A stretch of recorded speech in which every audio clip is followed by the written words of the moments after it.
Having plundered it 29 times, he possessed intimate knowledge of every pathway. Thus, in a mere 8 sleepless hours, Kong systematically eradicated each monster. He attained the dungeon's nucleus and obliterated it instantaneously. Upon this accomplishment, the system lauded Kong for conquering Stage 4, bestowing upon him a ring of unwavering resolve. A Grade B artifact, it revealed Kang's level to be 15 in his status display. His might registered at 17, his dexterity at 16, his resilience at 17, and his arcane prowess at 15. By now, Kong had pillaged the dungeon 30 times, amassing a copious quantity of spoils, armor, weaponry, orbs, and enchanted stones. However, their purpose remained a mystery to him. The ring of unwavering resolve rendered Kong impervious to psychic assaults. Notwithstanding the prowess acquired during the tutorial, it seemed inconsequential in the tangible realm. Yet, following Stage 5's completion, Kong's physique mirrored its tutorial state. He made numerous attempts to wield his newfound abilities, but remained incapable of doing so.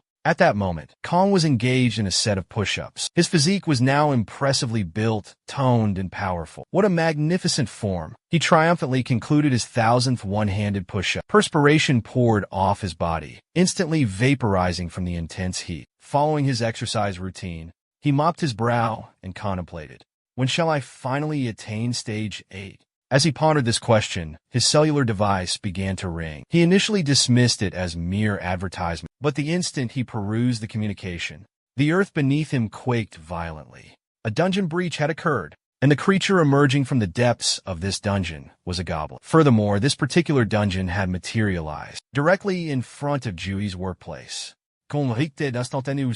Sprinting towards his dwelling, desperately seeking a means of defense. He scanned his surroundings in a state of panic, muttering expletives under his breath. At last, he located a culinary blade within the sink.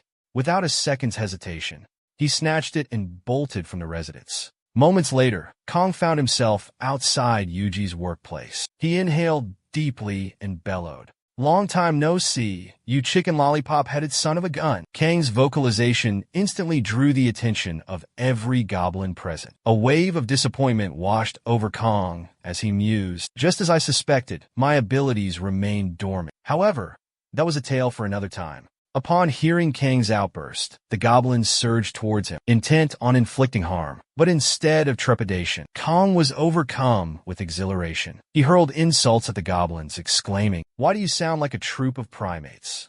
Inwardly, Kong exercised caution, recognizing that this was his inaugural encounter with genuine adversaries. Beyond the confines of the training simulation, he pondered whether these goblins possessed greater strength or were inferior to their simulated counterparts. Dismissing these thoughts, he grasped his blade with expert dexterity and, in a flash, severed a goblin's head. With a contented grin, the goblin perished instantly, and Kong, with a menacing and malevolent smirk, expressed gratitude to all the goblins, declaring, "In this initial phase, eliminating a mere 4 or 5 goblins hardly satiated my appetite. Until I've dispatched over 100 of your kind, I shall find no tranquility." He wrenched his culinary blade from the goblin's skull and commenced his massacre of the goblins, annihilating them one after another. In the meantime, within Jui's workplace, the entire staff barricaded the entryway, utilizing every piece of available furniture. However, outside, someone was emitting maniacal laughter, and thunderous footfalls resonated. As they drew nearer to the edifice, every individual present, including Jahi, was gripped by terror. Juhi glanced at her cellular device, and there was a communication from Kong, inquiring whether she remained within the office. "If you are," it read, "then remain there." He penned a note. Juhi was perplexed. "Is Kong en route?" she pondered. But before her query could fully form, the maniacal cackling intensified, and the approaching footfalls grew heavier. Suddenly, Kong erupted through the doorway, obliterating the goblin blood-soaked furniture in his path. Kong stood there, a sinister grin plastered across his face, resembling a remorseless, deranged killer relishing his deeds. He uttered, Your beloved elder brother has arrived." A brief silence descended as everyone froze, gazing at Kong in stunned incomprehension. They struggled to grasp the identity of the madman before them. Even Juhi, witnessing Kong's unsettling state, felt a surge of mortification. Her companions began casting furtive glances her way, their expressions a mixture of bewilderment and incredulity. Kong remained motionless, a butcher knife draped over his shoulder, his eyes sweeping across the office, as if attempting to reconcile the fact that Juhi was actually employed there. Before he could utter a word, the department's elderly director, overwhelmed by panic, bellowed at Kong, "Just who in the blazes are you? And how did you manage to breach the entrance with such force? At this pace?" Before the man could conclude his statement, all the monstrous creatures, Kong offered a courteous apology, explaining that his abilities were beyond his control, and he had inadvertently employed excessive might. "But fret not. I've already dispatched all those goblins outside to the netherworld." Everyone present was utterly astonished, observing the deceased goblins sprawled lifelessly across the ground. They struggled to process the sight before them. Before a single syllable could be uttered, Kong let out a chuckle and remarked, "I spotted a multitude of goblins in the alleyway and adjacent structures, so I'll attend to them as well." With that declaration, he nonchalantly placed the goblin's blade upon his shoulder, pivoted, and strode forward with an air of confidence. Casting a backward glance at the onlookers, he offered a sly grin and stated, "Eliminating those goblins is essential for my peace of mind. A restful night's sleep hinges on their demise." The perspective abruptly changed, revealing Kong swathed in bandages, with Juhi meticulously attending to his injuries. Visibly irritated, Juhi rebuked him. "Our saline solution reserves are dwindled. If such extensive injuries were inevitable, why the reckless goblin extermination?"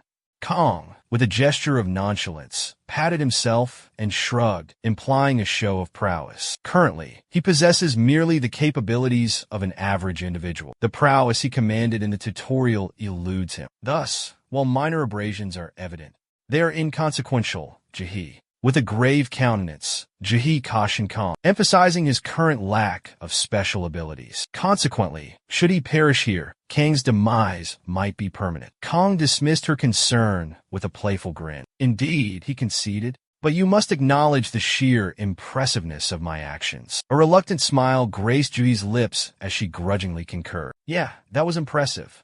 And in a flash, their lively sibling rivalry resumed. Then, with a playful smirk, Jahi drew closer and whispered a secret into Kang's ear. She confessed that all her companions were smitten with Kong. After witnessing his remarkable display, they were driving her to distraction, imploring her to arrange an introduction. Upon hearing this, our inexperienced and uninitiated Kong flushed crimson and became lost in thought. As darkness descended and Kong succumbed to slumber, he was promptly greeted by the familiar voice ushering him into Stage 5. The voice proclaimed that the central theme of this level was sagacity. Kong struggled to grasp the meaning of wisdom in this particular scenario, but before he could fully comprehend it, a bevy of voluptuous, unexpectedly maternal figures materialized around him. In alluring tones, they inquired, "Are you the succubus?" Kong was utterly bewildered. Then the system prompt appeared, indicating the current objective: pinpoint and eliminate the succubus concealed within this group of women. But there was a twist.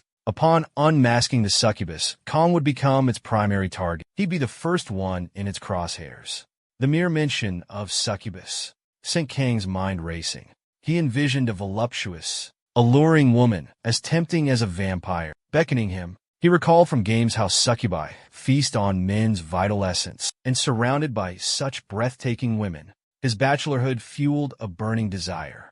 Before his imagination could run wild, an adorable young woman approached, her voice dripping with allure. "What do you think?" she purred. "Which of us is the succubus?"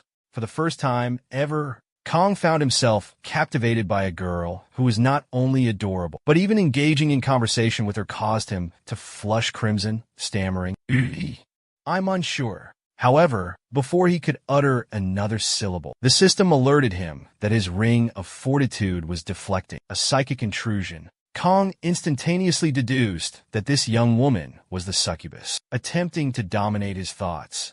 As twilight descended, Kong sat beside the crackling flames, contemplating the trials he had overcome. The first stage was a nightmarish, infernal circus. The second stage was a savage clash with goblins. The third stage involved traversing mire for 10 grueling hours, only to be drenched in a monstrous creature's urine. And the fourth stage? A month-long collaborative endeavor straight from the abyss. Kong chuckled softly, musing, "At last, I can partake in something captivating after enduring all that." The man who had previously been blaspheming against the divine abruptly found himself expressing gratitude, proclaiming, "Thank you, God. Finally, I can revel in the company of these stunning ladies." His laughter was so lascivious that he had to restrain himself, pondering, "No, I must maintain my composure.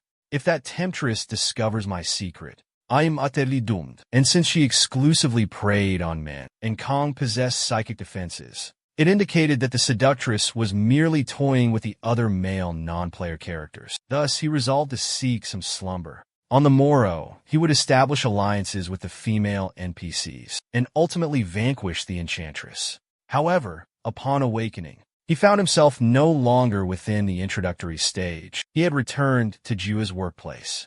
Alarmed, he cried out, rousing everyone nearby. They erupted in cheers, lauding him for his valiant triumph over the goblins. Even the male employees had become admirers of Kong. They relayed the positive tidings. The military forces had arrived, but Kong was in no frame of mind to heed them. He remained in a state of indignation, enraged at the succubus for nearly outsmarting him. He grumbled under his breath that the succubus must have deduced his knowledge of her true nature, and consequently attempted to assassinate him while he slept. Just then, the thunderous approach of military vehicles jolted Kong back to consciousness. The entire structure trembled under the force of the tremors. The troops had arrived, heavily equipped with AK-47s, M416s, and automatic weaponry, decimating goblins left and right. Every occupant of the rooftop erupted in cheers of joyous relief. However, Kong perceived a subtle anomaly. A sinister, bone-chilling presence permeated the atmosphere. Kang's gaze swept across the scene until it landed upon the source. The soldiers were indeed eliminating goblins, yet something felt amiss. Then he witnessed it. A crimson goblin, armed with a spear, effortlessly evading every projectile. With a single, fluid movement, the goblin decapitated a soldier with brutal efficiency. Pandemonium ensued as the troops unleashed a barrage of bullets, but the goblin remained unscathed. Instead, his rage intensified. His eyes blazed crimson, and with a horrifying bellow, he lunged towards the military vehicles, launching himself airborne. He decimated all in his wake with a single, devastating blow. Kong observed the carnage unfold from his vantage point above, but the horror didn't cease there. The grotesque, crimson-hued, hulking goblin swiveled its menacing, malignant gaze directly at Kong, piercing his very essence. Across the expanse of the building, the hideous monstrosity had already neutralized 3 army trucks, leaving a solitary vehicle remaining.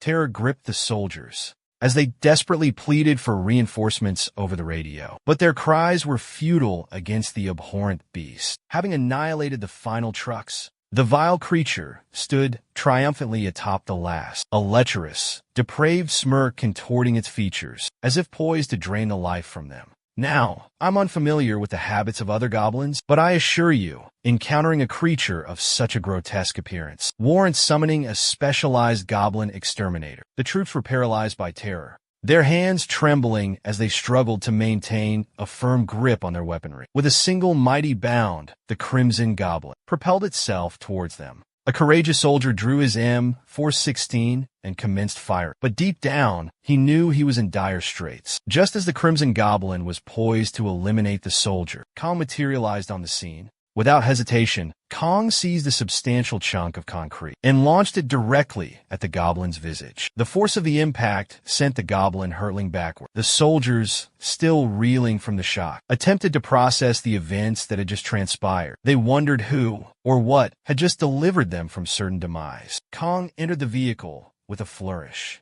a sinister grin adorning his lips. The soldiers, already apprehensive of the Crimson Goblin, were engulfed by a fresh surge of dread. As they gazed upon Kang's ominous smirk, one soldier, his voice quivering, exclaimed, "It's a fresh monster assault. Unleash your firepower." Kong, now succumbing to panic himself, retorted, "I am human. Are you insane?" The soldiers scrutinized him more closely and discerned that, notwithstanding his monstrous visage, Kong was indeed a human. Feeling mortified, he mumbled an apology, surmising Kong might be one of the awakened individuals for whom they had requested reinforcements. However, Kang's attention was elsewhere. He wasn't preoccupied with the soldier's apology. He observed the red goblin gradually regaining its footing. Kang's decision to aid the troops wasn't born of benevolence or a desire to emulate a hero. Absolutely not.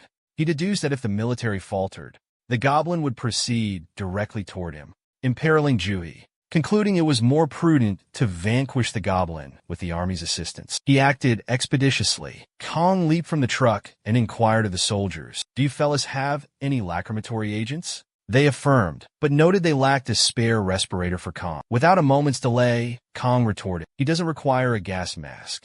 The troops were bewildered. They poised themselves to deploy the tear gas grenade the instant Kong engaged. In the meantime, Juho was in a state of panic, baffled by Kong's line of thinking, charging into battle devoid of any special powers. However, the moment of truth had arrived. Kong versus the hideous Crimson Goblin. Kong smirked, his exhilaration barely suppressed. "I've vanquished countless goblins, yet none have provided the gratification I yearned for." At last, a formidable adversary.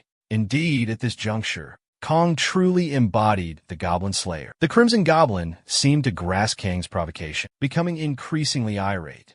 Before their confrontation could escalate, the trooper launched a lacrimatory projectile. Upon detonation, the Crimson Goblin flew into a frenzy. His eyes welled up, and he shrieked in torment. Flailing wildly, Kang's eyes also moistened. However, having endured infernal days alongside goblins, Kong had gleaned a crucial lesson. Goblins possess extreme ocular sensitivity. As for Kong, after enduring torture and unfathomable agony, he had become desensitized. This level of pain was trivial. He erupted in maniacal laughter, eager to eliminate some goblins. With that, Kong lunged towards the grotesque goblin. Despite the liquid pouring from his eyes, nose, and unknown orifices, Kong unleashed a torrent of assaults upon the goblin, who could only shield his eyes and remain stationary, defenseless. However, after a period, Kong discerned a disturbing realization. His blows weren't even grazing the goblin. Meanwhile, the troops observed from afar, pondering if this seemingly deranged individual was truly a superhuman. At that moment, a voice emanated from behind one of the soldiers. "I presumed I was the sole person dispatched here for reinforcement. Pray tell, who is this fellow?" As the enigmatic personage continued observing Kong from a safe remove, Kong realized that despite his relentless exertions, his blade was utterly dilapidated, and the grotesque creature remained unscathed. Kang's tear-filled eyes remained fixated on the goblin's hide. It possessed an exceptional resilience, far surpassing his expectations. If only his abilities were at his command, he could have cleaved through it instantaneously. However, bereft of them, inflicting any substantial harm proved nearly insurmountable. Just as Kong contemplated his next course of action, an individual whizzed past him in a flash of velocity and unleashed a torrent of blows upon the Crimson Goblin. Kong was astonished by the newcomer's swiftness. There was no denying his speed, but even with this fresh onslaught, the Crimson Goblin emerged without a single blemish. The speedster and Kong exchanged glances and then inquired, "Possess you awakened abilities? If so, pleasantries can wait. We must devise a strategy to subdue this menace." Kong conveyed his assent with a nod. In unison, they launched a synchronized assault upon the goblin. Kong assailed from the rear, while the swift combatant engaged from the front. Yet, the goblin remained impervious to harm. The sheer resilience of the goblin's physique astonished Kong. Conventional methods of attack were proving utterly futile. Kang's blade was nearing destruction when he espied a jagged axe nearby. He hastened to retrieve it, and the speedster, observing this, exclaimed, "I possess the celerity, but my offensive capabilities are lacking." Kong offered no reply. He simply grasped the axe with a resolute countenance, knowing that a decisive blow was imperative. Kong mused internally. This grotesque Crimson Goblin merely adopts a defensive posture, biding his time for a counterattack. As the tear gas dissipated, Kong realized he needed to swiftly identify the goblin's vulnerability. He surmised that the goblin's physique was as resilient as steel, yet perhaps a more susceptible area existed. Its eyes, its maw. However, the goblin's defenses proved impenetrable. Then, inspiration struck Kong. He charged towards the goblin, axe in hand, bellowing ferociously. With a single, fluid movement, he pierced the goblin. The crimson goblin faltered, experiencing a peculiar blend of agony and ecstasy. The sensation was utterly bewildering. Even the swift individual was astonished by Kang's audacious act. Kong, a sinister grin contorting his features, unleashed Kakashi's ultimate technique, the 100 Years of Death Extreme Edition. He plunged the axe deep into the grotesque posterior. Well, this is certainly a memorable way to lose one's virginity, Kong murmured in a low, gratifying tone. Now, I shall unveil the true meaning of torment. But Kong's actions didn't cease there. He deliberately withdrew his axe and thrust it back in. In that instant, a disconcerting feeling crept up the haft of the axe, inducing a shiver down Kong's spine. A sudden question darted across his mind. What in the world am I doing with my existence? Time to deflower another goblin without hesitation. But hold on a moment, folks. I want to express my sincere gratitude to each and every one of you for your unwavering support of my channel. Please smash that like button and help us reach the milestone of 4,000 likes. And if you're a newcomer here, remember to subscribe. Doing so will truly assist me in creating more content. All right, let's resume. Kong gripped his axe with maximum force, wielding it with every fiber of his being. With a single, powerful thrust, he hoisted the axe vertically. Now, the grotesque creature, impaled upon the axe, was airborne. Yet, Kong persisted. With ferocious, almost deranged intensity, he wrenched the crimson goblin downwards with all his strength. In that instant, a furious blaze ignited within the red goblin's eyes, fixing Kong with a gaze of pure malice. But Kong didn't stop there. Before the red goblin could even register what was happening, Kong withdrew his axe and brought it crashing down once more. This brutal assault was more than sufficient to send the red goblin to the brink of oblivion, experiencing both paradise and perdition simultaneously. The sheer intensity of the sensation paralyzed the red goblin, rendering him immobile. Capitalizing on this opportunity, Kong lunged towards his incapacitated foe. He leaped, a triumphant roar escaping his lips, a satisfied smirk adorning his face. He was resolute in his intent to obliterate the red goblin by thrusting his weapon directly into the creature's maw. Meanwhile, the grotesque red goblin was in dire straits. Unconscious, his jaw hung agape.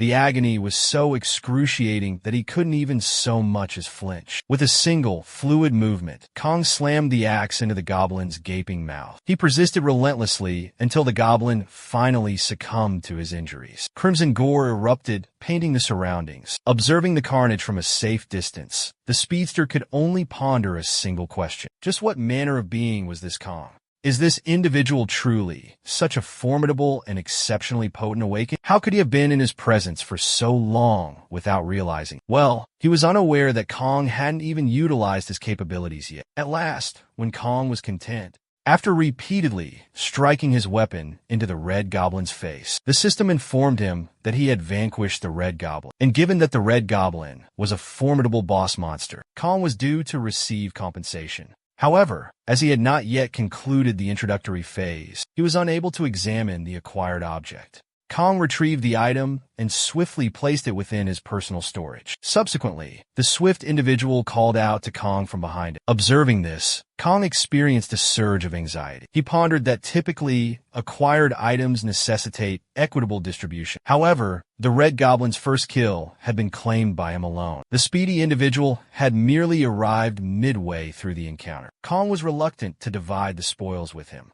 Therefore, with lightning speed, he abruptly departed from the location. He exclaimed that he had a pressing matter that demanded his immediate attention. He glanced back, offering a warm and friendly smile. He hurled the formidable axe backward, instructing the swift individual. Utilize the pungent axe after cleansing it.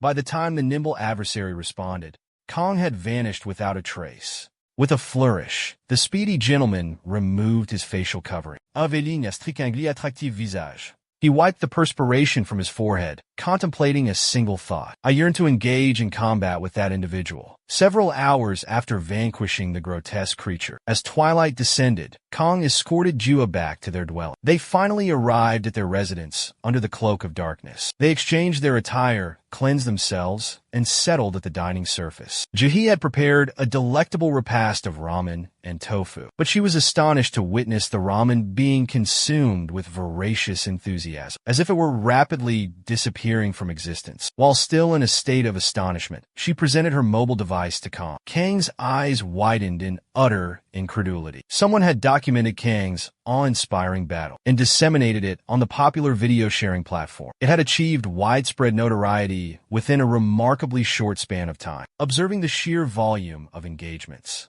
overwhelmed with excitement, Kang leaped from his chair, exclaiming, "Is that truly me? Did my video actually garner so many views?" Judy clarified that it was likely one of her acquaintances, who had been persistently requesting an introduction to Kang. He must have been the one to capture the footage. Kang remained in a state of disbelief, but nearly succumbed to fainting when he perused the feedback. Everyone was showering Kang with accolades. Witnessing this, Kang displayed an unsettlingly sinister grin. A faint blush crept onto his cheeks as he erupted into a peculiar, unsettling laughter. Juhi, sensing the awkwardness, remained silent for a brief interval. However, as Kang's eerie laughter persisted, she finally interjected, "Your countenance truly resembles Kang's." Kang perceived that Juhi was on the verge of mocking his appearance once more. But before she could utter another word, Kang resumed scrutinizing the remarks. To his dismay, he discovered that others were also ridiculing his visage. Some commentators likened his face to that of a hardened criminal who had broken out of prison. Others claimed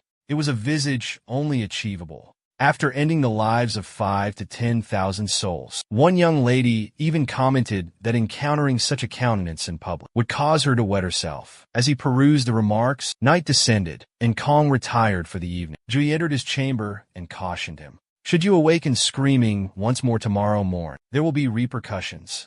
Juhi had been subjected to Kang's unpleasant vocalizations each morning at 4 a.m. However, Kang, blinking his eyes and offering a thumbs-up gesture, declared with unbridled joy, "Fear not, this phase is immensely enjoyable. In truth, I shall arise with such exuberance tomorrow that I'll propose we procure a bear for our morning meal." Juhi, not entirely persuaded yet somewhat entertained, departed as Kang settled down to slumber. His demeanor grew more solemn. His thoughts were still consumed by the altercation with the hideous goblin. That goblin posed a formidable challenge. For an F-rank dungeon boss, its strength was remarkable. Kang realized he needed to expedite the completion of his tutorials and reclaim his lost power to safeguard his loved ones from future threats. He was acutely aware of his helplessness without his abilities. Fueled by this resolve, Kang eventually succumbed to slumber. As sleep enveloped him, Kang's mind conjured up the image of the voluptuous succubus. She might have ended his life in his sleep, but her allure was undeniable. Kang experienced an unexpected eagerness to encounter her once more. Finally drifting off into the tutorial phase, his eyes remained shut and a sense of bashfulness lingered. He anticipated that upon opening his eyes, he would be greeted by the captivatingly adorable figure from his dream. Kang gradually opened his eyes, envisioning a romantic ambience. A gentle and warm smile graced his lips. The moment his eyes fully opened,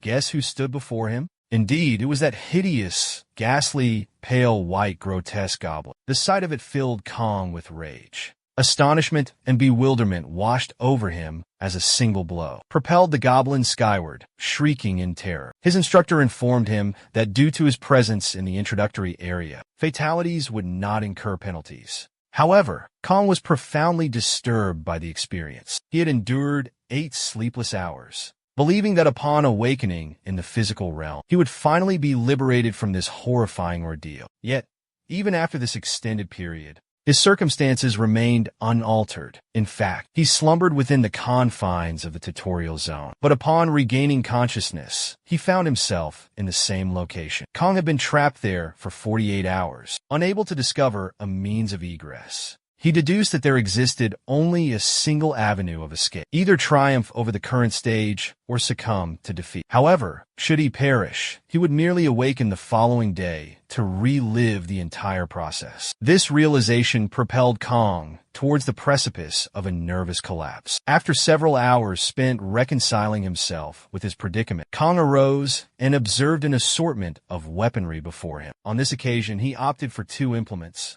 a ranged crossbow for eliminating distant adversaries, and a hefty armament for close-quarters engagements. He possessed a strong sense of assurance with the crossbow. "Observe," he declared. "In my youth, I was a marksman of considerable skill." With unwavering concentration, he targeted the burly goblin's brow. However, the projectile merely grazed the goblin's cheek. There was no visible effect. The hefty goblin pivoted, spotted Kong, and began to salivate. Kong understood that if this creature apprehended him again, history would inevitably repeat itself. Kong also possessed a spear.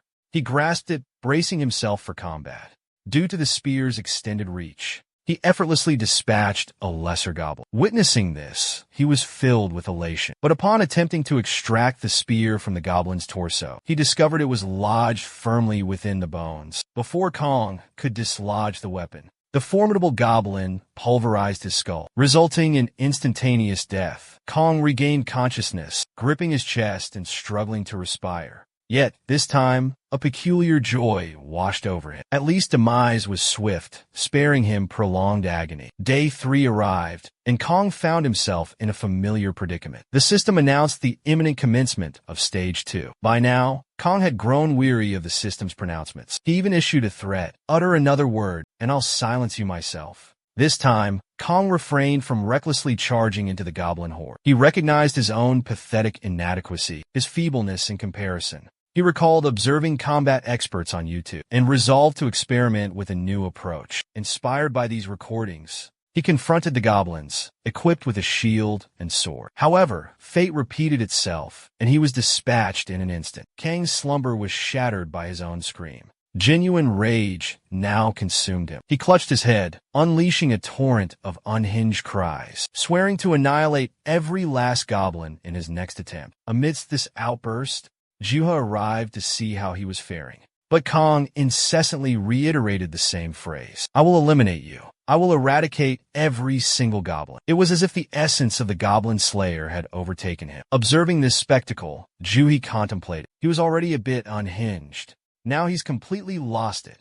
By the 5th day, Kong discerned that passively watching YouTube videos was insufficient. He required practical, first-hand knowledge. Thus, within the very cavern where he continuously materialized, he grasped his blade and commenced honing his skills for hours on end. He swung it repeatedly, persisting in his training despite overwhelming fatigue. However, his diligence yielded fruit. After an hour of wielding the sword, the system alerted him to a single-point increase in his endurance. This spurred Kong to transcend his limitations. Witnessing this, Kong was elated, but succumbed to utter exhaustion. Exasperated, he pondered: after brandishing this blade for 8 relentless hours, a measly single stamina point has been gained. This is utter inequity. Then, he recalled possessing a supplementary attribute point. He promptly allocated it to augment his strength. Now, empowered by enhanced strength and amplified stamina, he believed he could finally vanquish the goblin. Brimming with conviction, he roared as he lunged at the goblin once more. Yet again, the goblin felled Kong with a solitary strike. Kong jolted awake, his screams piercing the silence. For the ensuing fortnight and a half, Kong relentlessly haunted the tutorial zone like a man possessed. He engaged in rigorous physical training, performing countless push-ups, honing his swordsmanship, and bolstering his attributes. When weariness overtook him, he would intentionally succumb to a single blow from the goblins, returning to the corporeal realm. However, this relentless cycle exacted a heavy toll on Kang's psyche. He teetered precariously on the brink of a mental collapse when the system abruptly issued a notification. He had attained rudimentary swordplay at the F tier. This sight astonished Kong. The system provided an elucidation. This particular blade skill was commonly employed by local ruffians. However, it was preferable to having no skills at all. Kong disregarded the specifics. He was simply elated to have obtained an ability. Despite having practiced for several hours, the moment he grasped his weapon, a transformation occurred within him. His eyes blazed crimson, and he erupted in a frenzied shriek, consumed by an unrestrained fury. He bellowed, "Today, I shall eradicate every last goblin." His roar reverberated throughout the cavern, laden with a blend of wrath and desperation. While Kong had endured over a fortnight within the introductory area, a mere week had elapsed in the real world. Throughout this period, Kong had amassed a wealth of knowledge. Firstly, the zone harbored only a quintet of goblins. 4 of these were the diminutive, scrawny drumstick goblins, each of whom Kong vanquished individually. The primary obstacle, however, proved to be the depraved, hulking goblin. Its resilience made it a formidable adversary. Kong had dispatched the lesser goblins, and now confronted the behemoth. The goblin lunged at Kong with its cleaver, but Kong parried the blow with his shield. A transformed Kong now anticipated the goblin's onslaughts. He deftly blocked and evaded them. With an expression of unwavering resolve, Kong activated his fundamental swordsmanship skill and endeavored to decapitate the goblin. Yet again, Kong merely inflicted a superficial wound upon the goblin's face. He was already drained from subduing the other 4 goblins, and now, after engaging the hulking goblin, he was utterly depleted, trembling with exhaustion. Perceiving Kang's vulnerability, the thick goblin capitalized, brandishing its cleaver and sending Kang's sword flying. Kong was momentarily startled, but reacted swiftly, evading the goblin's attempt to sever his leg. With a sly grin, Kong mused that this impish creature truly relished tormenting him. After countless skirmishes, Kong had committed the goblin's offensive maneuvers to memory. The goblin never made any attempts on Kong's life. His sole desire was to apprehend him and revel in his suffering. This insight afforded Kong a slight upper hand. Capitalizing on this opportunity, Kong swiftly stooped and propelled dirt into the goblin's face, eliciting a cry of anguish. As the grime irritated his eyes, the goblin howled in torment. Exploiting the opening, Kong hoisted a hefty rock and slammed it into the goblin's leg, fracturing it with brutal force. The goblin shrieked in agony, flailing his cleaver wildly. Kong maneuvered behind him, while the goblin was still recovering from the blow. By the time the hulking goblin regained his sight, it was far too late. Kang's shriek pierced the air. "I reign supreme. My triumph is assured." He pulverized the goblin's face against the rock, resulting in a torrent of blood erupting from the creature's nostrils and mouth. The hulking goblin crumpled to the ground, his form convulsing as he gasped for air.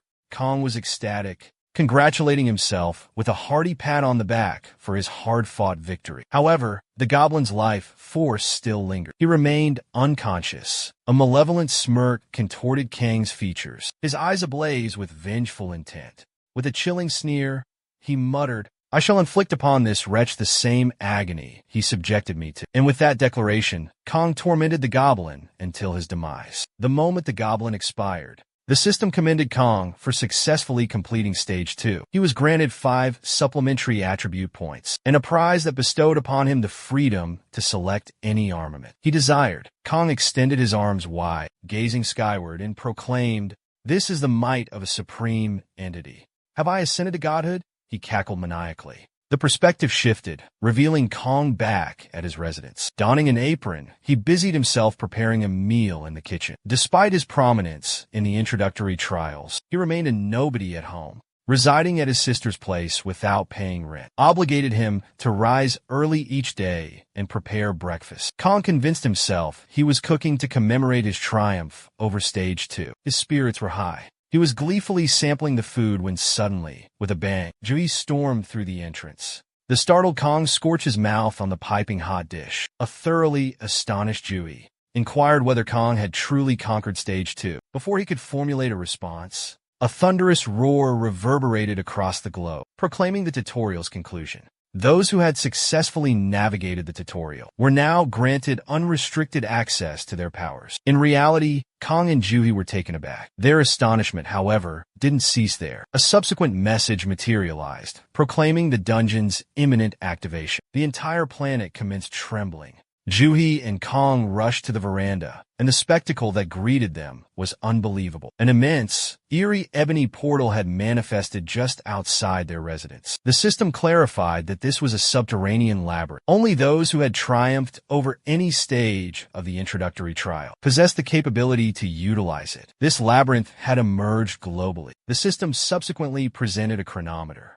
It denoted that there were 4 years, 3 days, and 57 hours, 13 minutes, and 51 seconds, remaining until full integration with the Hacken dimension. Following the portal's emergence, the world descended into utter pandemonium. Kong and Juhi resolved to remain indoors and seek structure. Credible intelligence. That's when Kong uncovered that the preliminary instruction wasn't actually concluded. It transpired that a multitude of individuals had just attained the age of majority that very day, and for the first time, it had received the introductory sequence. This signified that every individual reaching the age of majority would undergo the orientation process. The world was in a frenzy. But Kong remained oblivious to the widespread pandemonium. He was consumed by anticipation to access his character profile. With a dramatic flourish, he extended his hand and commanded, "Status window open." Yet, for a brief interval, nothing transpired. At last, the profile pane materialized. However, it indicated that the introductory phase was still underway. Consequently, Kong was unable to utilize it. Initially perplexed, Kong suddenly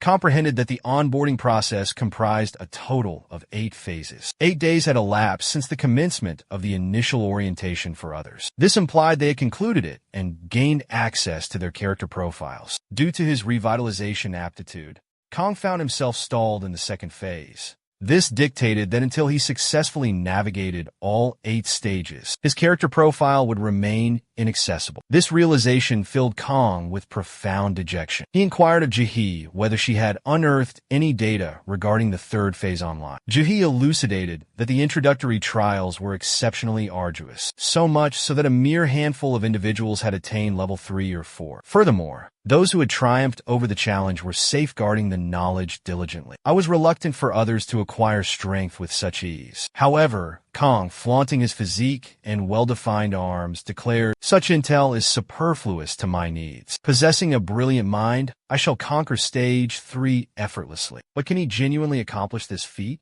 Let's observe. The setting abruptly transitioned, revealing a breathtaking nocturnal vista illuminated by a radiant moon. Bathed in the lunar glow, a shimmering, enticing, golden nectar cascaded like a majestic waterfall. However, it soon became apparent that it was not a waterfall at all, but rather a tribesman relieving himself. And this effluent was descending directly upon Kang's countenance. Kong remained motionless, concealed within a camouflage suit. As the tribesman continued to urinate upon his head, the liquid trickled gradually into Kang's mouth, igniting a furious rage within him. "I shall obliterate you. I swear upon it, you." Let us rewind 10 hours. In a retrospective glimpse, we revisit Kong's initial foray into Stage 3. Upon breaching the threshold of this fresh phase, the governing system extended a greeting, proclaiming the stage's moniker, patience and fortitude, a trial to be faced under any circumstance. The explicit directive was the elimination of a Gherkin leader, with no forewarning of the repercussions of failure, demise. Glancing downwards, Kong observed his attire. A camouflage suit enveloped his form. Appraising his predicament, he deduced the nature of his assignment, a clandestine operation. The creature known as a Gherkin chieftain was foreign to him. Thus, locating it became his initial objective. Prior to embarking on his quest, Kong sought to ascertain the fruits of his labor from Stage 2. Accessing his status panel, his progression from level 2 to level 4 was evident. Both strength and agility registered at 10, stamina at 11, and magic at 14, supplemented by 7 unassigned attribute points. Furthermore, his repertoire now encompassed 3 distinct abilities: rudimentary blade mastery, fundamental shield technique, and introductory crossbow proficiency. Witnessing this spectacle, Kong was astonished and exclaimed, "Fortune smiles upon me. This epitomizes a proper status display." However, Kang's elation proved fleeting. Upon examining the specifics of his elementary shield and rudimentary crossbow aptitudes, he discerned their utter inadequacy. The shield skill barely sufficed to deter neighborhood bullies, while the crossbow expertise could only dispatch minor thugs. Kang's zeal rapidly morphed into vexation. Then he recalled his successful completion of Stage 2 had yielded a weapon as recompense. He eagerly accessed his inventory and located a blade. Selecting it, he materialized a gleaming sword from his repository. Kong meticulously scrutinized the weapon, feeling an overwhelming sense of prowess and mastery. He grasped the sword and erupted in maniacal laughter, declaring, "This is truly magnificent. Wielding such a blade has always been my aspiration." However, the system, always a damper on enthusiasm, delivered another unwelcome message. It's merely a run-of-the-mill longsword. Kang's elation morphed into vexation, and he departed in a fit of pique. As Kang progressed onward, he mused aloud that Charlos Hathcock was a renowned marksman who had successfully eliminated a high-ranking officer from a distance of 1.4 kilometers. After an arduous 3-day crawl, Kang held him in high esteem. Kang himself had been creeping along for 10 hours and had finally arrived at his intended location, a settlement protected by indigenous inhabitants. With the rhythmic pulse of drums resonating in the air, he contemplated strategies for dispatching the tribal leader. Numerous small dwellings dotted the landscape, but Kang surmised that the chief would reside in the most substantial one. Just then, a sentinel cautiously advanced toward Kang, but Kang remained oblivious to his presence. After 10 hours of traversing the terrain on all fours, Kang had experienced an unfortunate urinary mishap, resulting in clinging trousers and blades of grass adhered to his form. Insects tormented him with their bites, and precipitation had saturated him up to his backside. Kang was lost in his thoughts when a sentry materialized before him without warning. The AIs. Words seemed to evaporate from Kang's memory as the fear of discovery washed over him. Kang's gaze ascended to meet the imposing figure of a burly, powerfully built watchman, his eyes fixed intensely upon him. Kang believed his mission had reached its end, but the guard leisurely lowered his trousers and commenced to urinate directly onto Kang's head. Unmindful of Kang's concealed presence, the sentinel had merely sought to relieve himself in the vegetation, oblivious to the individual hidden beneath. The stream continued, trickling gradually into Kang's mouth. Fury surged within Kang's mind, his physique quivering with wrath. Yet he recognized the necessity of maintaining composure, of withstanding this indignity.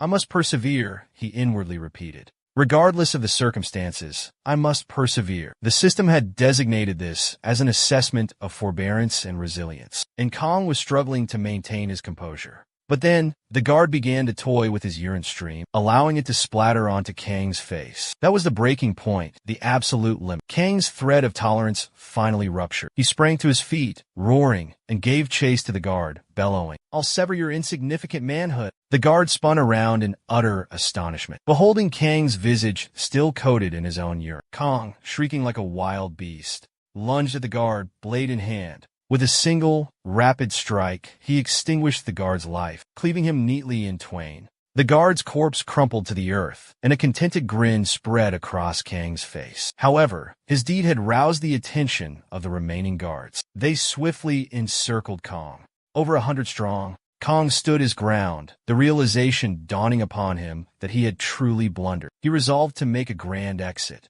He mused, I might as well utter the phrase I've always yearned to pronounce. Communication d'après crime. Bring it on, you scoundrels. The guards lunged at him, but triggered by his bellow, the system alerted Kang to a newly acquired ability. Lion's roar of rage. Its nature remained a mystery, but the outcome was gruesome. The guards savagely ripped Kang apart and offered his remains to the beast. The following day, Kang was consumed by fury. Clutching his camouflage suit, he roared, I'll slaughter you all, one by one. The intensity of his cry was such that the system announced an upgrade to his lion's roar of rage. This enhanced ability now possessed the power to diminish nearby foes' attributes and morale, while purging him of any negative effects. Kang then flung his camouflage into the air, screaming, I will annihilate every last one of you vile wretches, before hurtling towards the guards. On his previous attempt, Kang had endured 10 hours concealed amidst the foliage. He noted that at daybreak, the sentinels would disperse for their hunting expeditions. This presented an opportunity to eliminate them individually in the morning hours. Equipped with this intel, Kang proceeded to neutralize them one after the other, advancing towards the pavilion. In an instant, Kang breached the tent's interior. A malevolent grin contorted his features. He hissed, I've arrived.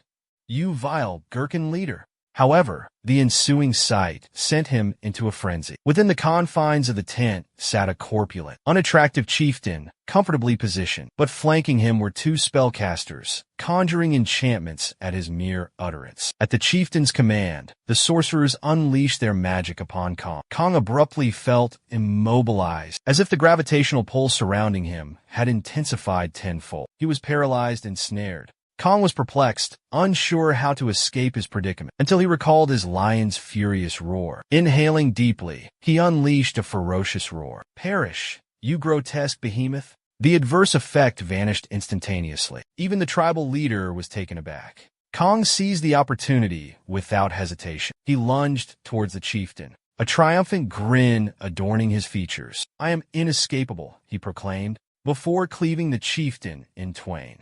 With that decisive blow, the system announced his successful completion of the tutorial's third phase. Kong had acquired a fresh aptitude, the B-rank ability of cellular restoration. This served as a well-deserved prize. Furthermore, due to Kang's record-breaking completion time for Stage 3, a global best, he garnered a supplementary bonus, the appellation of the Immortal Champion, which would augment his attributes by 1 point. Kong paused briefly, contemplating. I finished the third stage in a mere 2 days. Stage 2 had consumed several weeks of his time, and his struggles in Stage 1 were common knowledge. Could I truly be a prodigy? A wave of euphoria washed over him. He entertained the notion that maintaining this pace would allow him to conquer Stage 4 in mere moments. He indulged in fantasies of himself as a celebrated champion, triumphant over a fallen behemoth.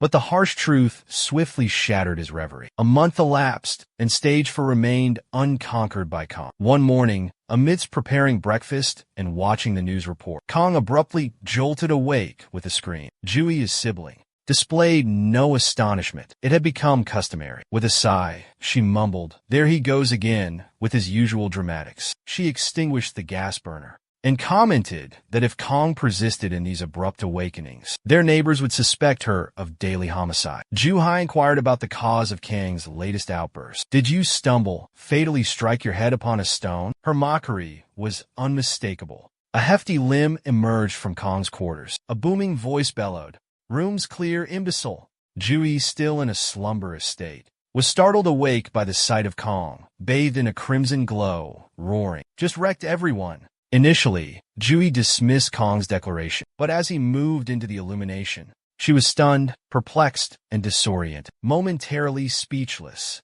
she finally exclaimed, "What became of you?" Before her stood Kong, his physique now inflated to twice its former dimensions, muscles protruding, his entire form amplified tenfold. Later, a bewildered and puzzled Jihi is seen, sharing breakfast with Kong. Unable to contain her curiosity, she inquired, "Kong, how did this happen?" Visibly irritated and exasperated, Kong retorted, "This damn tutorial won't give me a moment's peace. It's transformed my existence into a living nightmare." Juhi, still grappling with the situation, remarked, "That's all well and good, but with each passing day, you're increasingly resembling a delinquent." Kong, with a touch of irony, quipped, "Wow, thanks. My younger sibling believes I have the appearance of a lawbreaker." And just like that, the pair descended into their customary sibling squabble. After a moment, with a solemn demeanor, Kong clarified that the fourth phase wasn't as daunting as it appeared. Stage 4's central theme was command. He elaborated, "My sole responsibility was to guide a team, venture into the labyrinth, and obliterate its nucleus." Elementary, correct? Initially, his comrades seemed amiable and accommodating, but before long, discord arose. They clashed over who would assume authority, how provisions would be allocated, and who would acquire the spoils.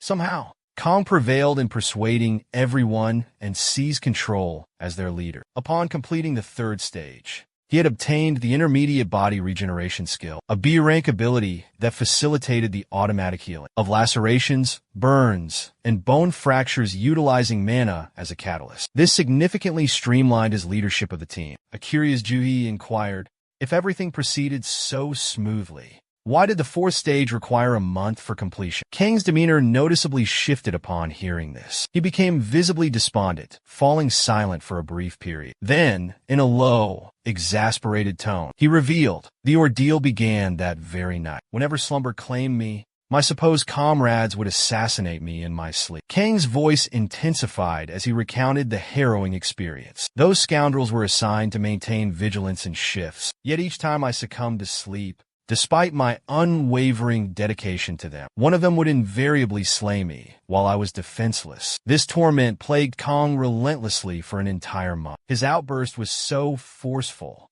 that Juhi ended up with a face full of food. Juhi, cleaning her face, retorted sharply.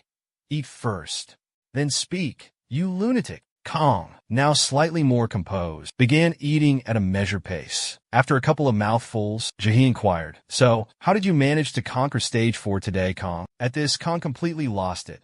He erupted in maniacal laughter, like someone who had gone completely insane. Drool trickled from the corners of his mouth, and his eyes blazed crimson as he declared, "I simply eradicated all the bothersome nuisances," and proceeded. The scene abruptly shifted to the preceding day. Kong was standing with his teammates who, true to form, commenced bickering amongst themselves. However, this time, Kang's tolerance reached its breaking point. The veins in his temples bulged as he roared, "Damn the regulations! Damn the authority!" His leonine roar reverberated with such force that everyone's eardrums threatened to rupture. A sorceress among the group, notorious for slaying Kong numerous times, berated him, demanding an explanation for his actions. But Kong was impervious to logic.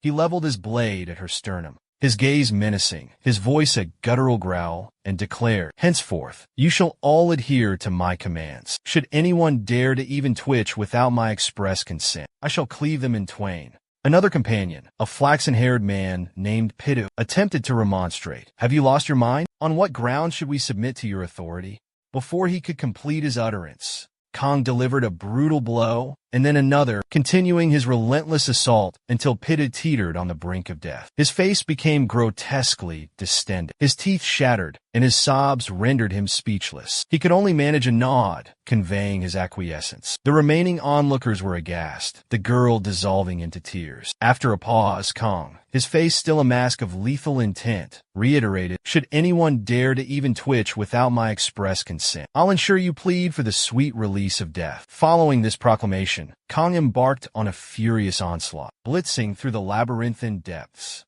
He raided it 29 times, so he remembers every route. So just in 8 hours without sleeping, Kong slaughtering all the monsters one by one. He reached the dungeon's core and destroyed it in an instant. As soon as he did, the system congratulated Kong for completing stage 4, awarding him a ring of strong mind. A B grade item. Kang's status window showed that he was now level 15, with strength at 17, agility at 16, endurance at 17, and magic at 15. By this time, Kong had raided the dungeon 30 times, collecting a vast amount of loot in his inventory: armor, weapons, pearls, magic stones.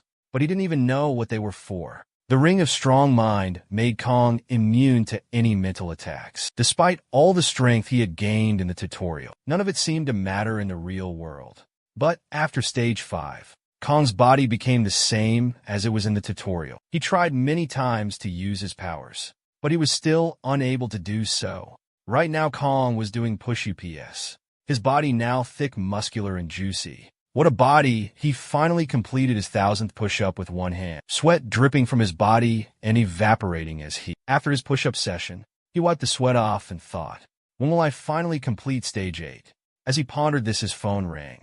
He thought it was just an ad, but as soon as he read the message, the ground beneath his feet trembled. There was a dungeon breakout, and the monster from that dungeon was a goblin. And this dungeon had opened right in front of the place where Juhi worked. Kong didn't waste a second. He ran to his house, searching frantically for a weapon. He looked left and right, panicking, cursing under his breath. Finally, he found a kitchen knife in the basin. Without wasting another moment, he grabbed it and dashed out of the house. A short while later, Kong stood outside Yuji's office. He took a deep breath and shouted, "It's been a while, you son of a chicken lollipop." Hearing Kang's voice, all the goblins were immediately attracted to him. Kong was a little disappointed, thinking, "As expected, I still can't use my skills." But that was a different story. Hearing Kang's outburst, all the goblins started running towards him, ready to kill, but instead of fear, Kong was filled with joy. He cursed the goblins, saying, "Why do you sound like monkeys?" Inside, Kong was cautious, realizing that this was his first time fighting real monsters. Outside the tutorial, he wondered if these goblins were more powerful or weaker than the ones in the tutorial. Pushing those thoughts aside, he gripped his knife like a pro and in a single moment sliced off a goblin's head. With a satisfying smile, the goblin died instantly. And Kong, with a deadly and sinister smile, thanked all the goblins, saying, "In the first stage, I couldn't satisfy my hunger by killing only 4 or 5 goblins. Until I kill more than 100 goblins, I won't find peace." He pulled his kitchen knife out of the goblin's head and started slaughtering the goblins, one by one. Meanwhile, inside Jui's office, all the workers barricaded the entrance door with all the furniture they could find. But outside, someone was laughing like crazy, and heavy footsteps echoed as they approached the building. Everyone, including Jihi, was terrified. Jihi looked at her phone, and there was a message from Kong asking if she was still in the office. If you were, then stay there. He wrote. Juhi was confused. Is Kong coming here? She wondered. But before she could complete her thought, that maniacal laughter grew louder and the footsteps grew heavier. Suddenly Kong burst through the door, smashing through all the heavy furniture covered in goblin blood. Kong stood there with a satisfying smile, like a psychopathic cold-hearted murderer smiling. He said, your big brother is here. After a moment, everyone paused for a couple of seconds, just staring at Kong. They couldn't quite comprehend who this psychopath in front of them was. Even Juji, seeing Kong in this condition, felt embarrassed. All her friends started glancing at her, their eyes filled with confusion and disbelief. Kong stood there, a kitchen knife slung over his shoulder, scanning the office, as if trying to process that Juhi actually worked here. But before he could say anything, an old man, the department head, freaked out. He shouted at Kong, "Who the hell are you? And how did you break down the door to get inside at this rate?" All the monsters before the man could finish his sentence. Kong politely apologized, saying he couldn't control his powers and accidentally used too much strength. But don't worry, I've already sent all the goblins outside straight to hell. Everyone was shocked, seeing the dead goblins laying lifeless on the floor. They couldn't believe what they were seeing. Before anyone could say another word, Kong chuckled and said, he saw a lot of goblins in the alley and the nearby buildings, so I'll take care of them too. With that, he casually rested the goblin's sword on his shoulder, turned around, and walked forward with swagger. He threw a glance back toward everyone and with a smirk said, if I don't kill those goblins, I won't sleep peacefully tonight. The scene then shifted, showing Kong tied up in bandages with Juhi tending to his wounds. Juhi, clearly annoyed, scolded him, we don't have much saline water left. If you were going to get this injured, why'd you go out to kill all those goblins? Just to look cool? Kong patted his body and shrugged. Right now, he is just an ordinary person. He can't use the skills he had in the tutorial, so he got a few scratches here and there. But it's no big deal, Jihi. Her expression serious warned Kong. If he can't use his abilities here, that means if he die, Kong might die for real. Kong brushed it off with a smirk. Yeah, but you gotta admit what he did was pretty cool, right? Jihi, cracking a smile, reluctantly agreed. Yeah, it was cool. And just like that, their playful brother-sister banter kicked off again. Then, with a mischievous grin, Juhi leaned in and whispered in Kang's ear that all her friends have fallen for Kong. After that cool act he pulled, they're driving her crazy, begging her to introduce them to Kong. Hearing this, our single virgin Kong started blushing and drifted off into his thoughts. But night soon fell, and as Kong went back to sleep, he was instantly greeted by the same voice welcoming him to stage 5. The voice announced the theme of this stage is wisdom. Kong didn't quite understand what wisdom meant in this context, but before he could wrap his head around it, a group of thick, juicy, plot-twisting mommy milkers girls appeared around him. They asked with seductive voices, "Are you the succubus?" Kong was utterly confused. Then the system notified him that the objective of this stage was to identify and kill the succubus hiding among these women. However, the catch was that once Kong discovered the succubus's true identity, he would become its first target. Hearing the word succubus, Kang's imagination ran wild. In his mind, he imagined a thick, juicy woman, seductive like a vampire, calling out to him. He remembered from games that a succubus drains men's juice. And now, with all these beautiful women in front of him, his single status ignited his inner passion. Before Kong could get too lost in his fantasies, a young, cute girl approached him with a seductive voice. She asked, "What do you think? Who among us is the succubus?" For the first time, Kong found himself face to face with a girl who was not only cute, but also talking to him. He blushed, stammering, "I don't know." But before he could say anything more, the system notified him that his ring of strong will was blocking. A mental attack. Kong instantly realized that this girl was the succubus, trying to control his mind. As night fell, Kong sat by the campfire reflecting on the stages he had completed. Stage 1 was a nightmare of an inferno circus. Stage 2 was a brutal battle with goblins. Stage 3 had him crawling through mud for 10 hours, only to get peed on by a monster. And Stage 4 was a month-long group project from hell. Kong chuckled to himself, thinking, "Finally, I can enjoy something interesting after all that." The guy who had been cursing God all this time suddenly found himself thanking God, saying, "Thank you, God, finally, I can have some fun with these beautiful women." He was laughing so perverted that he had to control himself, thinking, "No, I need to keep my cool. If the succubus finds out, I'm done for her." And since the succubus only targeted men, and Kong had mental protection, it meant that the succubus was toying with the other male NPCs. So for now, he decided to get some sleep. Tomorrow he would make friends with the other female NPCs and finally defeat the succubus. But as soon as he woke up, he realized he wasn't in the tutorial anymore. He was back in Jua's office. Startled, he shouted. Waking up, everyone around him cheered, congratulating him for heroically defeating the goblins. Even the male workers had become fans of Kong. They told him the good news. The army had arrived, but Kong wasn't in the mood to listen. He was still furious, angry at the succubus for almost getting the better of him. He muttered to himself that the succubus must have figured out that he knew her identity and had tried to kill him in his sleep. Just then the rumbling of army trucks brought Kong back to reality. The whole building shook from the vibrations. The army had arrived fully armed with AK-47s, M416s, and machine gun, mowing down goblins left and right. Everyone on the rooftop cheered with relief. But Kong sensed something was off. A creepy, chilling aura filled the air. Kang's eyes darted around until he spotted the army was gunning down goblins. But something wasn't right. Then he saw it. A red goblin with a spear dodging every bullet fired at him. In one swift motion, the goblin separated a soldier's head from his body with a single blow. Panic erupted as the soldiers unleashed a hail of gunfire. But the goblin didn't even get a scratch.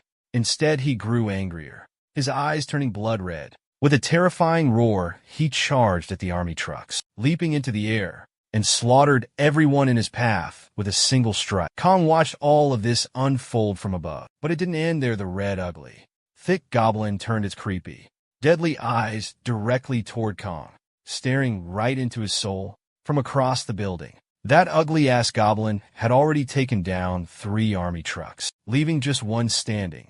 Panic set in among the soldiers as they frantically called for backup over the mine. But that didn't stop the ugly ass. After obliterating the remaining trucks, the ugly ass stood triumphantly on top of the last one, a lustful, perverted grin spreading across his face, like he was ready to suck them dry. Now, I don't know about other goblins, but let me tell you, when you see one looking like that, you better call a goblin slayer. The soldiers trembled in fear, their hands shaking as they tried to hold their weapons steady. The red goblin, with one powerful leap, launched himself at them. One brave soldier pulled out his M416 and began firing. But he knew deep down he was fucked up. Just as the red goblin was about to finish off the soldier, Kong arrived on the scene. Without a second thought, Kong picked up a massive piece of concrete and hurled it straight at the goblin's face. The impact sent the goblin flying far back. The soldiers, still in shock, tried to comprehend what had just happened. Who or what had just saved them? Kong entered the truck in style, a villainous smile playing on his lips. The soldiers, already scared of the red goblin, felt a new wave of fear wash over them as they looked at Kang's menacing grin. One soldier, his voice trembling, shouted, "It's a new monster attack.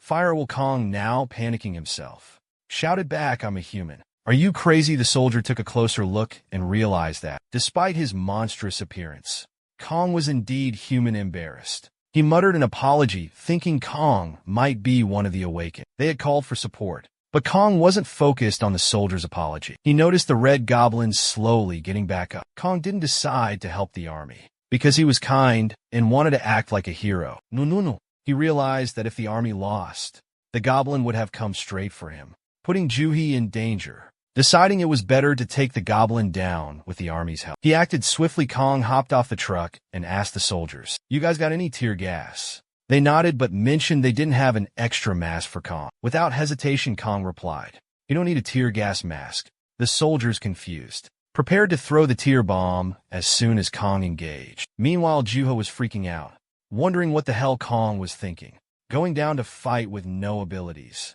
But it was time for the showdown. Kong versus the ugly-ass Red Goblin. Kong grinned, his excitement barely contained. I've killed so many goblins, but none of them gave me the satisfaction I crave. Finally, a worthy opponent. Well, at this point, Kong officially became the Goblin Slayer. The Red Goblin seemed to understand Kang's taunt, growing increasingly annoyed. Before their fight could escalate, the soldier tossed the tear bomb. As it exploded, the Red Goblin went berserk. His eyes filled with tears, and he screamed in agony. Thrashing about wildly, Kang's eyes watered too. But after surviving hellish days with goblins, Kong had learned one thing. Goblins are sensitive as hell when it comes to their eyes. As for Kong, after being tortured and experiencing so much unimaginable pain, he just became Kaneki. This much pain was no big deal to him. He just laughed maniacally, exited to kill some goblin. With that, Kong dashed toward the ugly-ass goblin. Despite the water streaming from his eyes, nose, and from God nowhere, Kong unleashed a barrage of attacks on the goblin, who could do nothing but close his eyes and stand there, unable to fight back. But after a while, Kong realized something unsettling. His attacks weren't even scratching the goblin. Meanwhile, the soldiers watched from a distance, wondering, is this crazy guy was actually an awakener? Just then a voice from behind one of the soldiers said, I thought I was the only one who came here for support. Who's this guy? As the mysterious figure continued to watch Kong from a distance, Kong noticed that despite all his efforts, his sword was completely worn out, and the goblin still hadn't taken any damage. Kang's eyes, still filled with tears, focused on the goblin's skin. It was incredibly tough, much tougher than he'd anticipated. If only he had his skills, he could have sliced through it in an instant. But without them, it was nearly impossible to cause any real damage. Just as Kong was wondering what to do next, someone zoomed past him, a blur of speed, and unleashed a flurry of attacks on the Red Goblin. Kong was surprised this guy was fast. No doubt about it, but even with this new assault, the Red Goblin didn't get a single scratch. The fast guy and Kong locked eyes, and the newcomer asked, Are you an awakener? If so, we don't have time for introductions. We need to do something to take this bastard down. Kong nodded in agreement, and together they launched a coordinated attack on the goblin. Kong struck from behind, while the fast guy attacked from the front, but still the goblin remained unscathed. Kong realized just how insanely tough the goblin's body was. Normal attacks weren't going to cut it literally. Kang's sword was nearly destroyed when he spotted a pointed axe nearby. He ran to grab it, and the fast guy, noticing, called out, I've got the speed, but I don't have the attack power. Kong didn't even respond. He just picked up the axe with a serious expression, knowing he had to end this now. Kong thought to himself, this ugly-ass Red Goblin merely defended, waiting for his chance to strike back. Once the tear gas wore off, Kong knew he had to find the goblin's weakness fast. He figured the goblin's body was as hard as iron, but maybe there was a softer spot somewhere. His eyes, his mouth. But the goblin's defense was too strong. Then Kong had an idea. He ran toward the goblin with the axe, screaming as he did in one swift motion. He penetrated the goblin. The Red Goblin paused, feeling a strange mix of pain and pleasure, unable to comprehend the sensation. Even the fast guy was shocked at what Kong had just done. Kong, with a twisted smile, used Kakashi's 100 Years of Death Extreme version, inserting the axe deep inside the ugly ass. Well, this is one hell of a way to pop your first cherry, Kong muttered with a deep, satisfying voice. Now, I will show you what true hell is. But Kong didn't stop there. He slowly pulled out his axe and jammed it back in. At that moment, an unpleasant sensation traveled up the axe handle, sending a chill down Kong's spine. A question flashed through his mind. What the hell am I doing with my life? Popping a goblin's cherry again without delay. But before that, guys, I want to thank you all from the bottom of my heart for supporting my channel. Please hit that like button and help us reach 4,000 likes. And if you're new here, don't forget to subscribe. That will really help me make more videos. Now, let's continue. Kong grabbed his axe with all his might. He twisted it around with every ounce of strength he had, and in a single forceful move, he drove the axe upright. Now the ugly ass with axe in his ass was in air. Still, Kong didn't stop. With a wild, almost unhinged energy, he yanked the Red Goblin down with all his might. And at that moment, the Red Goblin's eyes flared with rage, giving Kong a death stare. But Kong, he didn't stop there.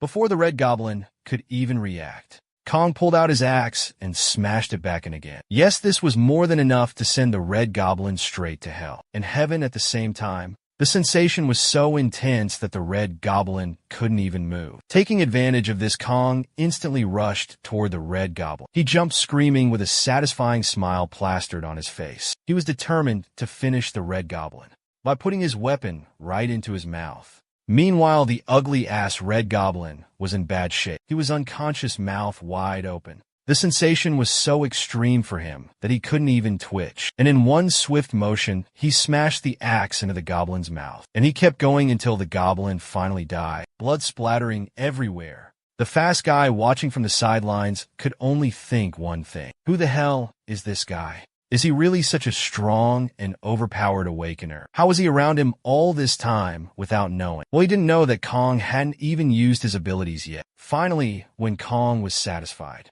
after hammering his weapon into the red goblin's face, the system notified him that he had killed the red goblin. And since the red goblin was a boss monster, Kong was going to get a reward. But since he hadn't completed the tutorial yet, he couldn't check the item. Kong picked up the item and stuffed it into his inventory. Then the fast guy called out to Kong from behind.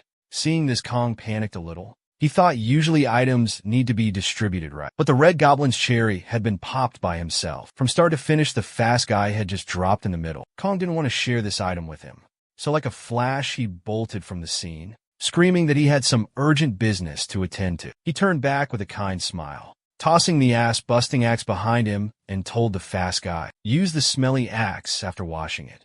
By the time the fast guy reacted, Kong had already disappeared.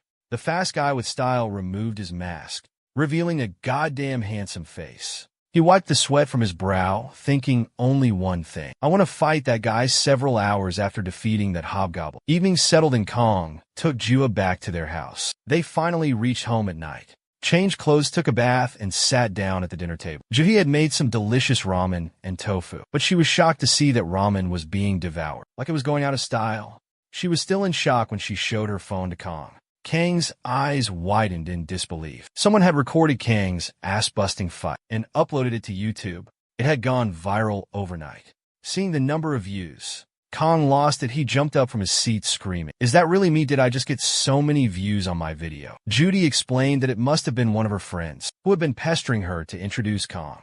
He must have recorded the video. Kong was still in shock, but he nearly fainted when he read the comments. Everyone was praising Kong. Seeing this, Kong flashed a creepy and villainous smile. His cheeks turned a little red as he started laughing in the weirdest way. Jua, feeling the cringe, didn't say anything for a couple of seconds. But when Kong continued his creepy laugh, she finally spoke up. "Your face is really calm." Kong understood that Juhi was about to make fun of his face again. But before she could say more, Kong continued reading the comments. What did he see there? People were making fun of his face too. Some were saying his face looked like that of a criminal who had escaped from jail. Others said it was a face you could only make after killing 5,000 to 10,000 people. One girl even said that if she saw that face on the road, she'd pee in her pants. As he read the comments, darkness fell and Kong went to bed. Jahi came into his room and warned him, "If you wake up screaming again tomorrow morning, it won't be good." Ji had been hearing Kong's ugly voice every morning at 4 a.m., but Kong, blinking and giving a thumbs up, said with all the happiness in the world, "Don't worry, this stage is really fun. In fact, I'll wake up so happy tomorrow morning. I'll suggest we buy a bear for breakfast." Ji, not fully convinced, but still a bit amused, left the room as Kong lay down to sleep. He got a bit serious. He was still replaying that fight with the ugly-ass goblin in his mind. That goblin was tough if he was that strong as an F-ranked dungeon boss. Kong knew he had to complete all his tutorials as soon as possible and get his power back if there was ever a threat to his family again. He wouldn't be able to protect them without power. With that determination, Kong finally fell asleep. While falling asleep, Kong couldn't help but imagine that thick succubus. Yes, she might have killed him in his sleep, but damn, she was hot.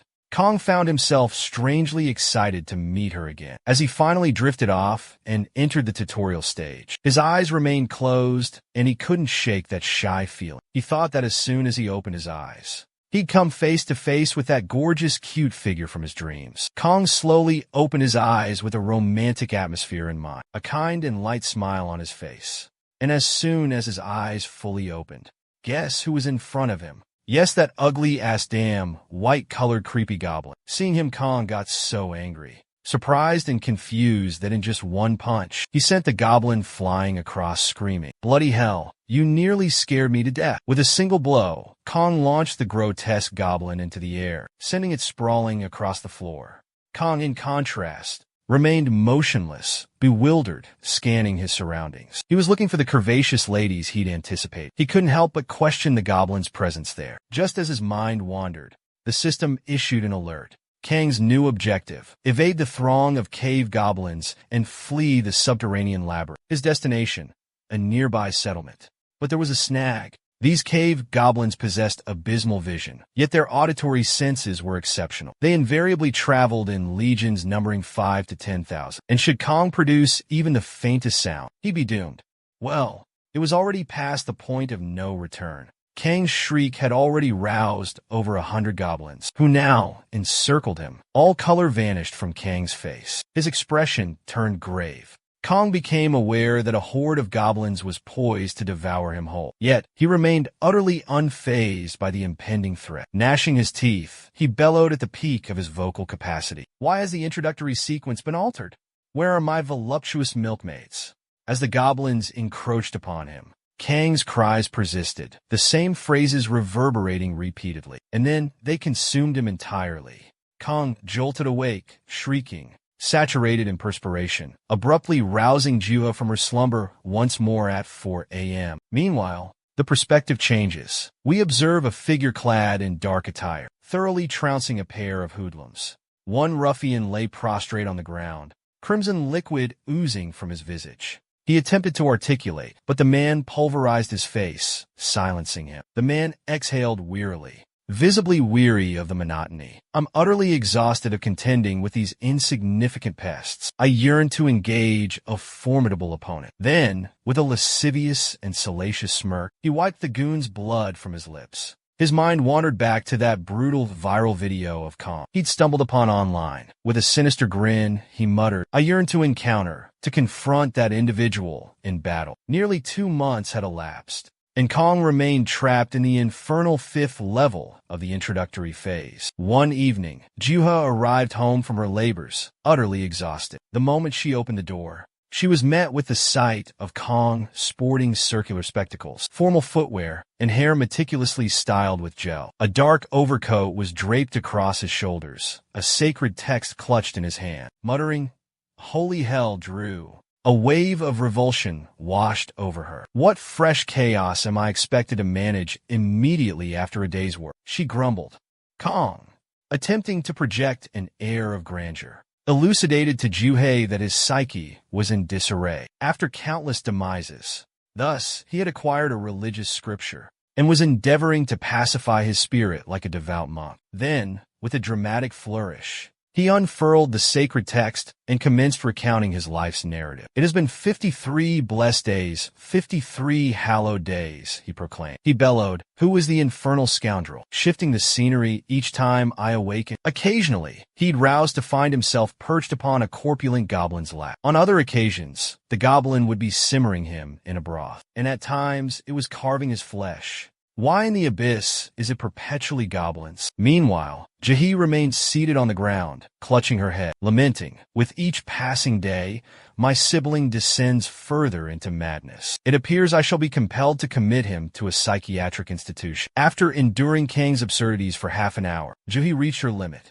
She rose in a fury and exclaimed, "Cease your inane prattle. If you possess the funds to acquire suits, footwear, and divine scriptures, why not invest in soundproofing your chamber, so that I am spared the torment of your grating voice each morning?" Nightfall arrived once more, and Kong retreated to stage 5, his countenance etched with sorrow. To Kang's astonishment, the area was devoid of goblins. Instead, he found himself confronted with a subterranean labyrinth. A radiant grin illuminated Kang's countenance. The system promptly informed him of the necessity to conquer this subterranean challenge. A sinister smirk spread across Kang's lips. Undeterred, he charged directly towards the dungeon's overlord. The formidable foe revealed itself to be a colossal arachnid. And let me tell you, folks, I'm not sure about you, but eight-legged creatures send shivers down my spine. If I were to encounter one in my dwelling, I'd be making a hasty retreat. So, who among you shares this arachnophobia? What other terrors lurk in the shadows of your mind? Share your deepest fears in the comments below. Now, returning to Kong, the monstrous spider launched a glob of vile secretion at him. Yet, Kong remained steadfast, refusing to evade the attack. His sole focus was to sink his teeth into the tarantula's jugular. However, the viscous substance proved to be toxic. Kang's hands began to succumb to the venom's corrosive effects. But did Kong falter? Absolutely not. With unwavering resolve, he severed his own hand to halt the poison's advance. The arachnid was stunned. But before it could muster a response, Kong maneuvered beneath the tarantula's abdomen and with a sly grin, muttered, "This might sting a bit." Then, with a single, rapid motion, he cleaved the tarantula in two. Kong stood amidst the severed halves. As arachnid ichor cascaded upon him, he was saturated in it. The system then announced his successful completion of Level 5. His compensation was the giant's might ability, a B-rank power. However, Kong remained discontent. His thoughts were preoccupied. He raised his hands skyward and, resembling a deranged murderer, erupted into maniacal laughter. His blade dripped with gore. By now, Kong had attained level 25. His strength was 20, agility 19, stamina 19, and magic 19. By harnessing the giant's abilities, Kong could amplify his physical strength twofold. This would augment his power by a factor of 12 for a duration of 10 minutes. Meanwhile, dawn had broken. Students on the cusp of adulthood, about to turn 18, were gripped by anxiety at the prospect of confronting the impending tutorial. They frantically scoured the internet for any effortless method to conquer stages 1 through 8. Their quest was for shortcuts, but there lay a significant obstacle. Those who had triumphed over these challenges guarded their knowledge closely. Powerful entities, large organizations, were reluctant to empower everyone indiscriminately. Consequently, they kept these secrets tightly concealed. Then, unexpectedly, a student happened upon an unusual online article entitled, "The Key to Conquering Stages 1 through 8. Intrigued, they commenced reading. However, they were soon overwhelmed by a mixture of perspiration and bewilderment. The post declared, to successfully complete Stage 1, one must utilize their physical prowess. And physical strength was equally crucial for Stage 2. In essence, it asserted that all obstacles could be overcome with sufficient might, and should a problem remain unsolved, it simply indicated insufficient strength. The message was replete with such content. The students promptly dismissed the post as a fraud and proceeded to ridicule it within the comments section. Who is this delusional individual spouting gibberish? They pondered amongst themselves. Observing the derisive remarks on his post, Kong became enraged. He exclaimed, "I've demonstrated such magnanimity by bestowing these invaluable pointers, and these ungrateful youngsters fail to acknowledge it." Witnessing this outburst, Juha informed Kong that his precepts pertained solely to himself, and he should cease harassing the innocent children. However, Kong, with a gesture of approval, retorted, "Just observe, the moment he conquers Stage 8. But before Kong could articulate his complete thought, Juhi paused momentarily, then erupted in laughter, exclaiming, "At Kang's current pace, he'll triumph over all the stages in a decade." And just like that, the sibling squabble reignited. Yet Kong remained indifferent. He employed his brute strength and vanquished Stages 6 and 7 consecutively. Completing Stage 6 yielded a Grade B longsword, forged from dark steel. Its resilience measured 500. This blade was once wielded by a deranged killer. Having absorbed the life essence of countless victims, it was imbued with a malevolent energy, usable only by a wicked mind. The spoils of victory for Stage 7 were Ronald armor, also designated Grade B. This protective garb was donned by a demented combatant of antiquity. It struck Kong as peculiar that every prize possessed a history intertwined with madness. However, his thoughts were preoccupied. His mind raced, strategizing how to conquer Stage 8, and astonished Juhi. Only then could he utilize this arsenal in the tangible realm. Kang's eyes fluttered open, revealing the familiar expanse of the infinite white chamber. A system message greeted him. "Welcome to Stage 8. A melodious, alluring voice inquired, "What are your convictions?" Kong struggled to grasp the question's intent. Before comprehension dawned, The void surrounding him begins to fracture. The heavens above him splinter and shatter. The earth beneath his feet crumbles and disintegrates. He plunges downward, screaming in a seemingly endless freefall. When his eyes finally flutter open, he's amidst a bustling metropolis, encircled by a throng. Could this be my city? Kong muses, bewildered. A woman then intersects his trajectory, passing directly through him as if he were a mere apparition. He pivots to observe her, and abruptly, Kong discerns that the inhabitants possess humanoid physiques, yet their visages are anything but human. Some resemble reptilian creatures, others canines. However, their society mirrors that of Earth. At that moment, Kong perceives a monstrous being fixated on him, or so it appears. Is this creature observing me? He contemplates, is my purpose the annihilation of this realm? But then, Kong deduces that he isn't the focus. The beast is watching something behind him. Suddenly, a colossal gateway materializes behind Kong. A deluge of golems, enormous arachnids, grotesque insects, and dragons emerge. You name it, they commence their assault on the city. They massacre the citizens right before Kang's very eyes. The system alerts Kong that the Hacken dimension has been accessed. It strikes Kong that this is the impending catastrophe the system forewarned Earth about. 5 years in the future, this is the destined event. A torrent of creatures will encroach upon and eradicate humankind. However, that's not the entirety of the spectacle. Kong perceives a gargantuan silhouette looming above. As he gazes upwards, a shiver courses down his spine. What in the world, he ponders? This colossal, deity-like entity annihilates the planet instantaneously. Kong reawakens in the infinite expanse of white. He's utterly perplexed, struggling to comprehend the events that just transpired. The alluring, sweet voice addresses him once more. Astonished are you? Kong directs his gaze forward and observes a holographic projection of a radiant, celestial being. Are you a deity? Kong inquires. The seraphic entity responds with a chuckle. Negative. Im no deity. But consider me a sort of interdimensional overseer. Those who attain level 8 will have an audience with her, and may pose any query. Kong, now profoundly earnest, inquired, what I witnessed on that uncharted celestial body, will Earth suffer the same fate in 5 years? The celestial being responded, it hinges on humanity's actions. She exerted every effort to shield Earth from that destiny. Ultimately, I'm the architect of this tutorial, the one who bestowed these abilities upon everyone. Kong, his bewilderment intensifying, questioned, if she possesses such immense power, why not personally intervene and prevent this catastrophe? Upon hearing this, she emitted a soft laugh and, in an alluring tone, elucidated. She originates from a separate reality. She cannot simply rewrite the fundamental principles and deliver everyone. Her sole recourse was to furnish humankind with a chance at survival. She then proceeded, out of every single participant, Kong, you were the least gifted, yet simultaneously the most captivating. You brought me the most amusement.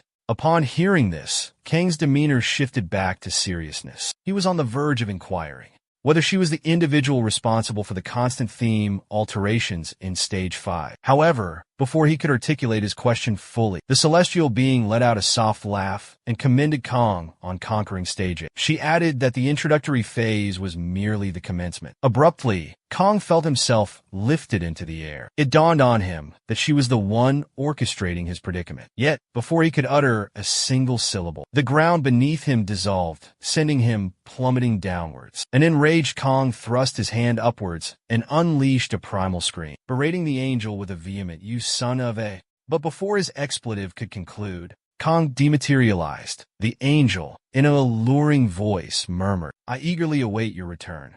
Kong jolted awake, consumed by fury, attempting to vocalize his rage once more. He cursed the infernal angel, but no sound escaped his lips. His face flushed crimson. Then, he discerned something lodged within his mouth. He ripped it out. And what did he behold? Juha's hosiery repulsed Kong. Kong retched and gagged, while Juha remained serenely composed, as if she reigned supreme over the household. She needled him. I anticipated your awakening screams. Therefore I arrived prepared. What culinary concoction did the gremlins prepare for you today? Kong, still detecting the lingering taste of sock, flung it back at her with a smirk. He didn't deign to respond. Instead, he accessed his status display. Jua's eyes widened in astonishment. Kong chuckled, a self-satisfied grin adorning his face. Did you witness that? The prowess of your extraordinary sibling. Jua simply rolled her eyes and rose to her feet, unimpressed. Now that you've concluded the introductory phase, she commanded, vacate the premises, secure employment, and commence generating income. I shall prepare a unique morning repast exclusively for today. Kong experienced a pang of distress observing Jua's nonchalance. He grumbled, you could have at least offered congratulations. You're so callous. No wonder you lack a romantic partner. That remark struck a nerve with Jua. Without skipping a beat, she playfully thrust the cooking utensil directly toward Kang's visage. Moments later, we encounter Kong reclining on the couch, perusing his status display as Jua departs for her occupation. Kong has now attained level 28, possessing a strength attribute of 21, an agility of 19, and stamina of 20. His magic stands at 20, accompanied by a multitude of abilities. At last, he retrieves the object acquired from the grotesque goblin. Upon opening the container, he discovers a soil, decrepitome. Kong grasps it and utters, unveil your true essence, young one. The system promptly informs him that it is a manual for the arcane detonation technique. Having mastered its contents, he will gain the capacity to project a magically charged sphere possessing explosive properties. Kong, his expression utterly solemn, fixates on the book momentarily. Then, resembling a youth who has acquired a novel plaything, he erupts into unrestrained laughter. Elevating the book skyward, he exclaims, yes. Kong has now succumbed to a touch of madness. The system inquires whether he desires to assimilate the skill. Kong responds affirmatively, and the book dissipates, its knowledge being imparted to him. With all his desires within reach, Kong's hand tightens into a fist, a genuine smile finally gracing his features. He declares it's time to head to the Awakeners Guild, enroll, and vanquish some goblin foes. Meanwhile, the perspective shifts. A sweet, seemingly naive young woman comes into view, clutching a Starbucks beverage. Her name is Mi Young, a recently appointed civil servant, tasked with completing paperwork for individuals who have reached adulthood. This is her ideal occupation. She envisions encounters with numerous attractive novice awakeners. However, her expectations couldn't be further from the truth. The scene cuts to reality. Mi-young sits at her desk, trembling in terror, tears flowing down her cheeks. The reason? Kong stands directly before her, clutching an application document. He resembles a malevolent entity from a horror film, his piercing gaze seemingly capable of inflicting multiple stab wounds. Poor Mi-young is speechless, managing only a whispered plea. Please present your identification. Her voice is a mere whisper, lost on Kang's ears. What? Kong inquires. That single word unleashes a torrent of tears. Murmurs ripple through the queue of other awakened individuals. They speculate that Kong might be an escaped convict. Cameras emerge, documenting the unfolding drama. Kong, oblivious to the perceptions, attempts to soothe her distress. However, his efforts only amplify her sobs. Suddenly, a gentle voice intervenes from behind. Is there a situation here? Kong pivots. Panic surges as he spots a bespectacled, attractive man approaching. Their gazes lock. Immediate recognition flashes between them, a shared memory of a grotesque goblin encounter. Words remain unspoken, yet their mutual understanding is palpable. The man's name is Kim, an instructor at the facility. Kim retrieves the document from Mi-young and beckons Kong aside. He initiates an interrogation. He highlights the stark discrepancy between Kang's appearance and his application photograph. Kong endeavors to provide an explanation. He claims to be completely clueless about the transformation. Perhaps the introductory sequence altered his appearance, he suggests. He even proposes validating his identity with biometric scans and genetic testing. However, when Kim discovers Kang's progress, stage 5 clear, and already ascended to level 12, he's utterly astounded. Kong, mistakenly assuming level 12 and stage 5 were insignificant, intended to maintain a low profile. In truth, surpassing stage 3 is a rare feat, with the majority only conquering stage 1 or 2. Kong finds himself in a predicament. He fabricates a story, claiming that before the government mandated awakened IDs for dungeon delving, He participated in several unauthorized expeditions. Kim senses Kang's deception, but remains silent. He inquires instead about the specifics of Kang's men's force strength ability. Kang elucidates that it doubles his physical prowess for 10 minutes, granting him superhuman speed. Kim then requests a demonstration of the spoils acquired from Stage 2. 5 successful runs to demonstrate his complete conquest. Kang finds this individual's incessant inquiries excessive. However, he lacks any alternative. Thus, Kang lifts his hand, tenses his muscles, and then, brace yourselves, sinks his teeth into his own flesh. He tears a substantial chunk from his hand, crimson fluid flowing freely, sending a shiver down Kim's spine. Yet, miraculously, the laceration mends instantly before his eyes. Kim, uterli astonished, deduces that Kang possesses a regenerative capability. At this pace, Kang is poised to become a real-life Deadpool. Then, Kang unveils his ring, elucidating its function as a safeguard against psychic assaults. He requests authorization to utilize his level 5 aptitude, describing it as a power that incites dread in nearby foes. Kim, underestimating its potential potency, consents. Elsewhere in the chamber, the same lecherous figure in the dark overcoat lingers. Glancing about, he observes Kang inhaling deeply. The instant he lays eyes on Kang, he recalls the humiliating YouTube clip, and a wave of trepidation washes over him. Relying on his intuition,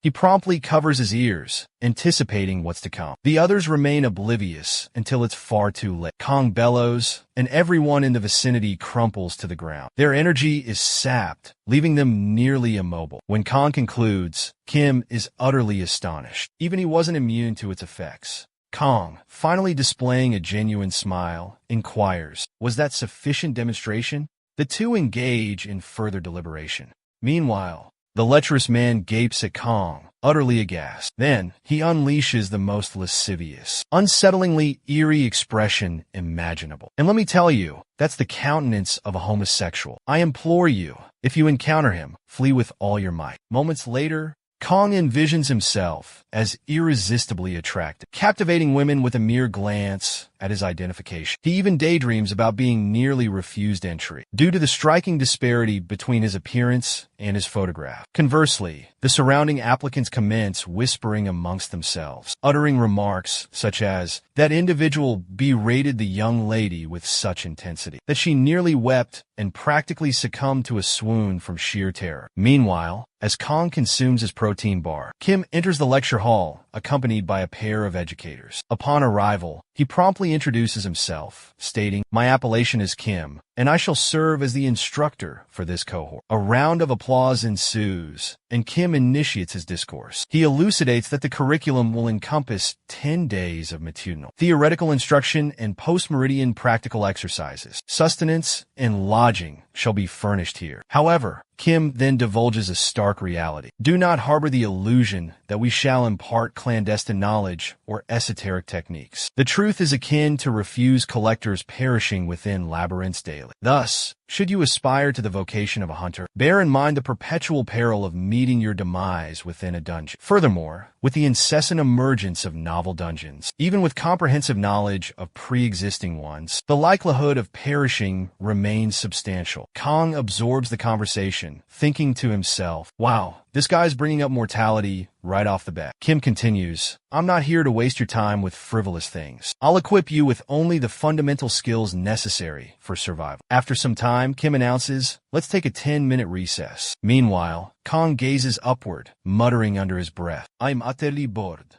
He contemplates whether he can tolerate this for a full 10 days. Lost in his contemplation, a booming voice startles him. The owner of the voice is Sohil, a walking mass of muscle. He extends a hand towards Kang, a courteous grin on his face. Kang observes him, thinking, "What's with this muscle-bound oaf?" However, he realizes declining a handshake would be impolite. He introduces himself as Kang and reciprocates Sohil's handshake. The moment their hands clasp, Sohil flashes a knowing smirk. Kang instantly discerns the muscle man's intentions. Sohil exerts his full strength, crushing Kang's hand as he says, "Pleased to meet you," he says with a playful grin. Sohil muses internally, "I need to establish dominance right away." He's held a grudge against Kang ever since. His ear-splitting shrieks during the entrance exams nearly ruptured his eardrums. Much to Sohil's astonishment, however, Kong remains completely impassive. Despite Sohil exerting his maximum force in the handshake, Kong acts as if he's greeting a child. Kong perceives Sohil's attempt to establish superiority. There could be only one alpha, he thinks, and he refuses to be subjugated by Sohil. Kong unleashes his colossal strength, amplifying his muscular power twofold. This time, Kong reciprocates with a crushing grip. Sohil gasps in agony, incredulous that he's being overpowered. He allocated all his initial attributes to strength during the tutorial, and he's yet to encounter a superior opponent in the beginner area. As everyone looks on, Sohil's blood vessels begin to bulge visibly, and suddenly, with a sharp snap, the veins in Sohil's right hand rupture. Crimson liquid erupts, spraying forth like a geyser. The floor rapidly transforms into a pool of blood. The entire class is stunned into silence as Sohil's face drains of color. Simultaneously, the flamboyant boy erupts into maniacal laughter, a twisted grin plastered across his face. He's become Kang's most ardent admirer. Saliva dribbles from his lips in awe. He even applauds as the floor becomes saturated with gore, and the brawny youth howls in agony. An emergency vehicle arrives to transport Sohil. In the meantime, Kong attempts to clarify the situation, his voice laced with frustration. It was an unintentional mishap. I didn't provoke him. That muscle-bound oaf approached me and gripped my hands with excessive force. Had I not employed my strength in self-preservation, my own vessels would have given way. Kong suggests to Kim, if you doubt my account, you can review the surveillance footage from the classroom. Kim, still reeling from the shock, inquires about Kang's distinctive talent. Kong elucidates that it's known as strength of the strong, which amplifies his power by a factor of 1.5. But Kim is perplexed. Didn't you previously state that your special ability was strength of the man, a force that augments your strength twofold? Kong attempts to conceal the discrepancy, stating, I'm not proficient with numbers. I must have become muddled. Kim, discerning that Kong is being evasive, merely observes. He understands that Kang's actions weren't deliberate, so he dismisses the matter and instructs Kong to return to class. But he cautions him, no more disturbances. Kong, still harboring resentment, sits down and contemplates. Why can't anyone simply allow me to exist in tranquility? But then another voice addresses him. Kong glances upward to see the same fair-haired young man from before, seated beside him. Is this seat occupied? The young man inquires of Kong.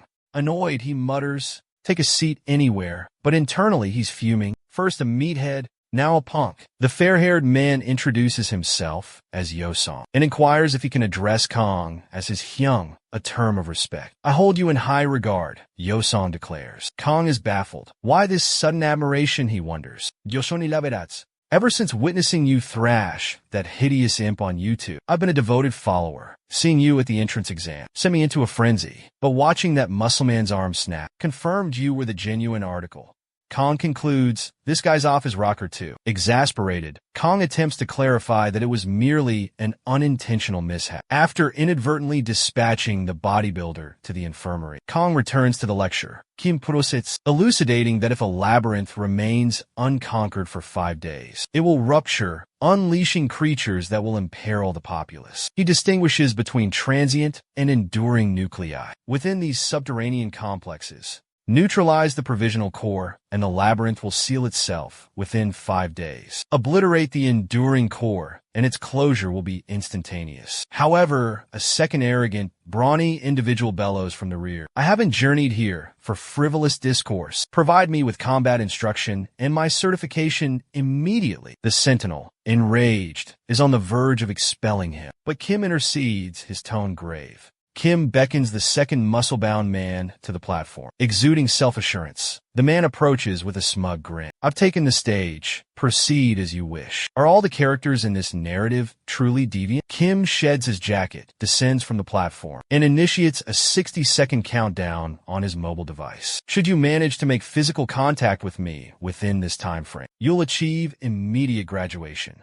Kim declares, then adds with a menacing glare. However, should you falter, expulsion awaits both you and Sohil. Observing this, Musclehead number 2 scoffs. The audacity. Such arrogance is rather irritating. Then, both display an unsettling, disturbingly eerie grin and remark. Nevertheless, the entertainment value compensates. I assure you, these two are nothing short of combat enthusiasts. Musclehead number 2 becomes thoroughly agitated by Kim's hubris. He brandishes his blade from his inventory, a self-satisfied smirk adorning his face, exuding unwavering assurance, and proclaims, "You shall rue this, fellow." Instructor number 2 attempts to caution Kim. Beware, that's a genuine weapon. You risk sustaining injuries. But Kim, in a display of sheer prowess, simply readjusts his spectacles, his expression utterly impassive. "It's all right," he remarks nonchalantly to his subordinate. Then, pivoting towards the brawny individual designated as number 2, he adds, "Come to Papa." Number 2, now consumed by incandescent fury, his veins seemingly about to burst from his temples, lunges towards Kim, brandishing his blade with unrestrained force. But Kim evades the blow effortlessly, as if it were a mere trifle. Kim grins wryly and quips, "If you bellow like a lunatic and assault a beast, it will devour your throat first." Infuriated, the muscle-bound man flails wildly, attempting to cleave Kim in twain, only to discover he has bisected nothing but a fleeting apparition. Kim materializes directly behind him, spectral and silent, murmuring in his ear, "You may possess strength, but your agonizing slowness renders you utterly ineffectual in a true confrontation." This sends the muscle-bound man into a frenzy. His eyes blaze with unbridled wrath as he whirls around and commences his assault on Kim, a berserker wielding his sword with abandon, frenziedly striving to connect with even a single solid blow. Kim, effortlessly composed, evades each strike as if toying with a child, making the brute appear utterly ridiculous. The muscle-bound man's fury reaches a fever pitch, on the verge of a complete eruption. He flails his blade wildly, resembling a rabid animal. But Kim's amusement has ended. With a single, swift kick, he launches Musclehead number 2's weapon soaring towards the ceiling. "And here's your parting lesson," Kim declares with a smug grin. "If you thrash about like a lunatic, squandering your strength, you'll deplete your endurance prematurely." Then, with his signature nonchalance, Kim retrieves his phone, glances at the time, and states, 1 minute, 28 seconds. "Your time is up. You're dismissed." The entire room is stunned into silence. Even Kong is awestruck by Kim's velocity. "Damn," Kong contemplates. "If I engaged him one-on-one, could I prevail?" And at that precise instant, both Kong and Yusong, harboring the most nefarious and depraved thoughts, they erupted in laughter, picturing a hypothetical brawl with Kim. Yusong practically salivates at the prospect of facing Kim in combat. He's itching for a fight. Kim, noticing Yusong's mirth, glances in his direction. He's met with the sight of Yusong, flushed and visibly excited. Drool practically dribbles from the corner of Yusong's mouth. Observing this, Kong mutters in disbelief. "Seriously? Is this guy completely unhinged? Perhaps I shouldn't have allowed him to occupy the adjacent seat. Others might assume this strikingly attractive gentleman is associating with a lunatic. We'll soon discover who dares to utter such nonsense." Looking like Fico? Please. The hands-on session commenced, and everyone congregated on the training grounds. Kim declared that the day's curriculum would center on weaponry instruction. He directed everyone to select their armament of choice and commence practicing progressively. The mentors would circulate, providing personalized tutelage. Kong selected a katana. Inspecting it, he mused, "How utterly tedious." Then, Yusong materialized behind him, remarking that solo training was monotonous, and proposed they engage in a friendly duel. Upon hearing this, Kang's face beamed with exhilaration. But just as swiftly, Kim's voice boomed from behind, declaring that one-on-one combat was forbidden until the 6th day. Should anyone be discovered engaging in such activity, they would face immediate expulsion. Upon hearing this decree, Kang's enthusiasm evaporated,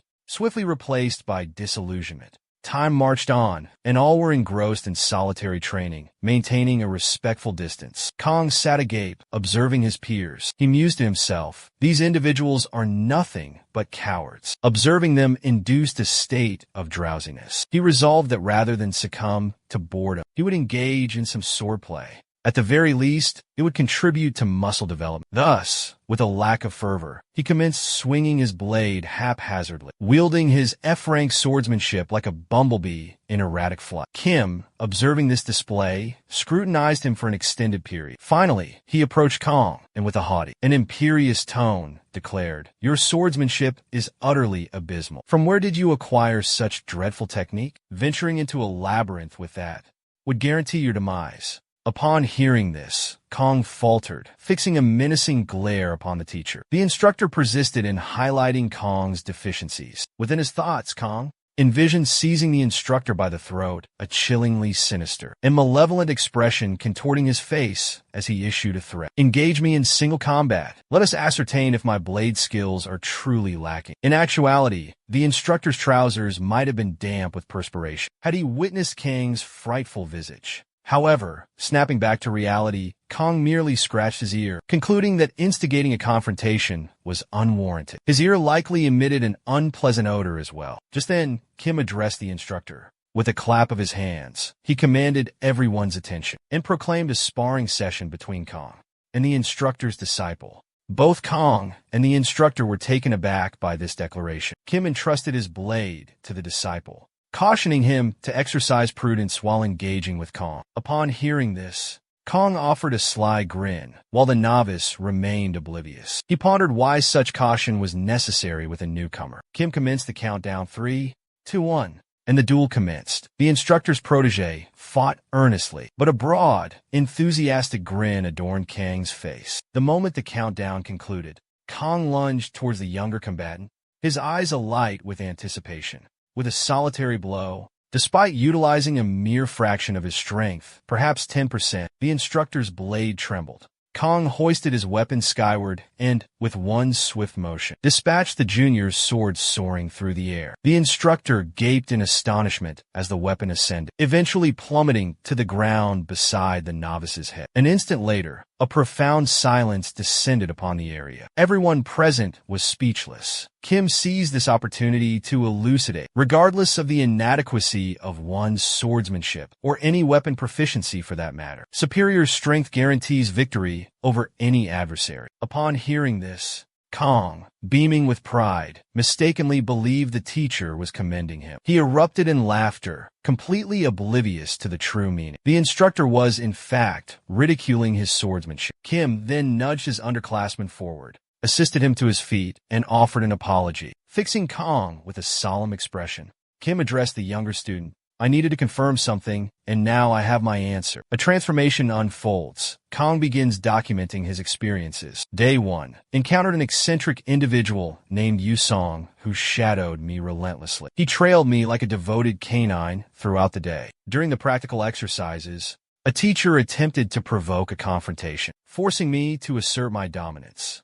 Day 2. Utter tedium consumed the entire day. I succumbed to slumber during the theoretical lecture, and later, during the hands-on session, no one dared to issue a challenge.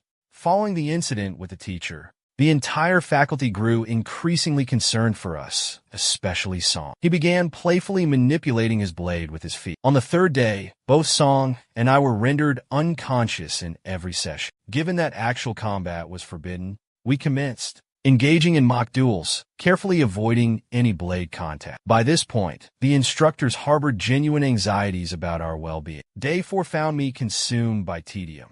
To alleviate my boredom, I sketched a self-portrait vanquishing a goblin in my journal. During the hands-on exercise, I grasped 2 blades and orchestrated a mock battle between them. The instructor was at a loss regarding how to manage my behavior. On the 5th day, I was utterly weary. My sole desire was to return home. As evening descended and training commenced, I reclined on the training grounds, limbs extended, slumbering.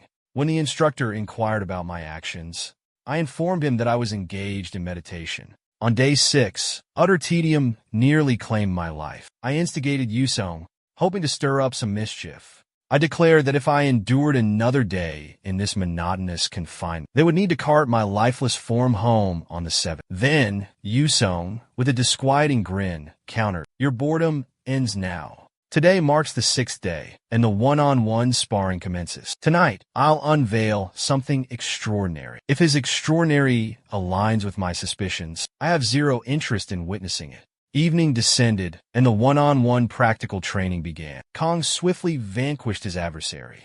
Kong returned to his position and sat.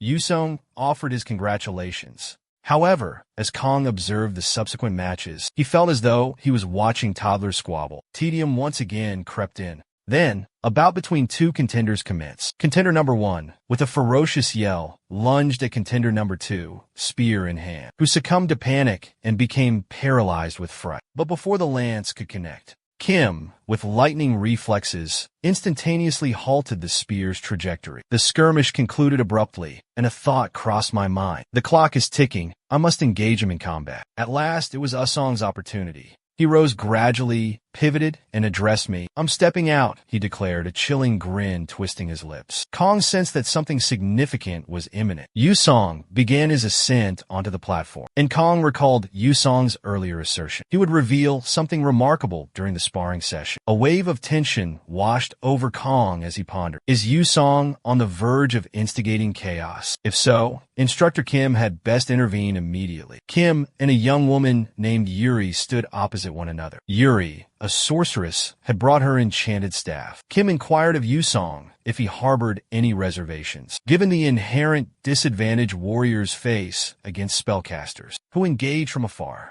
With a grin, Yusong expressed his readiness. Kim observed the substantial, barbed net-like armament Yusong wielded, and inquired why he opted for that over a blade. Yusong retorted simply, "There's no regulation limiting combatants to a single weapon, is there?" Kim dismissed it and commenced the duel. With a backward count of 3, 2, 1, the contest started. Yuri swiftly conjured a cluster of mystical crystals and propelled them towards Yusong.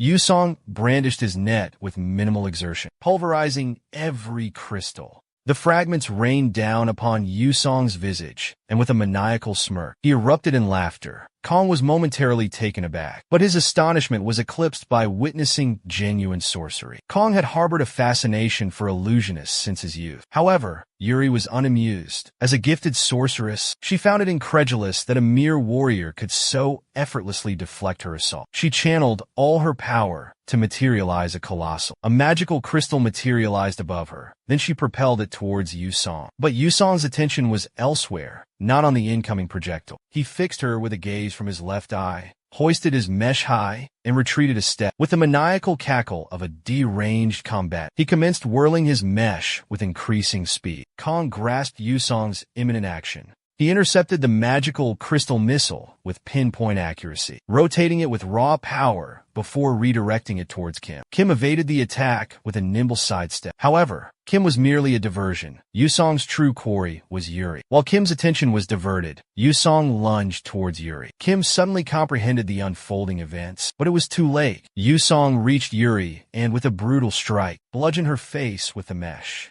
Crimson droplets sprayed across the scene. Yuri crumpled to the ground, her hand limp on the floor. Her fingers were contorted, and blood flowed freely from her injuries. She lay motionless. Yusong loomed over her, saturated in her blood. He nonchalantly wiped the gore from his face. He offered a chilling, maniacal grin and remarked, "That was immensely gratifying." The assistant instructor is observed in a state of sheer panic, desperately summoning emergency medical services. He shouts that there's a severe compound fracture. The hand is splintered into fragments, and there are numerous wounds accompanied by profuse bleeding. The perspective shifts to reveal the junior instructor attending to the unfortunate Yuri, whose injuries are so grave she's rendered speechless. She was visibly trembling. Meanwhile, Usong remains motionless, a smug expression plastered across his face. Kim, with an austere countenance and a low, resonant voice, brandishes his blade and inquires, "What in God's name do you think you've done?" Usong nonchalantly lifts his hand and retorts, "There's no need for such hostility. It was merely a mishap. It's explicitly stated in the regulations. Unforeseen incidents occur, and considering I spared her life, it's hardly a catastrophe, wouldn't you agree?" Kim Furios Belohet. "Do you honestly expect me to swallow that fabricated nonsense?" Yusong merely blinked, amplifying Kim's already intense revulsion. Exhaling in exasperation, he declared, We're taking a 20-minute recess. He then beckoned Yusong to a secluded corner. Ugh, did Kim seriously mistake Yusong for what I'm imagining? Meanwhile, Kong observed Kim's blade with a curious gaze. It dawned on him. That's the same dagger wielded by the individual who helped vanquish that hideous goblin. Kang's hunch proved accurate. Kim was indeed the one who aided in subduing the goblin. 48 hours elapsed, and the training bouts persisted. Kong was utterly bored. He remained seated while Yusong, following the prior event, became a formidable force in the arena. Each cadet who dared to confront him either succumbed to fear-induced unconsciousness or promptly yielded. On the 8th day, Kang's tolerance finally reached its limit. He burst into Kim's office, a look of exhilaration upon his face, and exclaimed, "The practical exercises conclude in 48 hours. Let's engage in a proper sword fight." Already exasperated and enduring Yusong's shenanigans, Kim simply fixes Kong with a weary gaze. He finally inclines his head and utters, "Your antics have already made my existence unbearable. I implore you, do not exacerbate the situation." Kong hesitates momentarily, then remarks, "I understand you're weary of supervising these toddlers daily. Don't you yearn for a genuine confrontation?"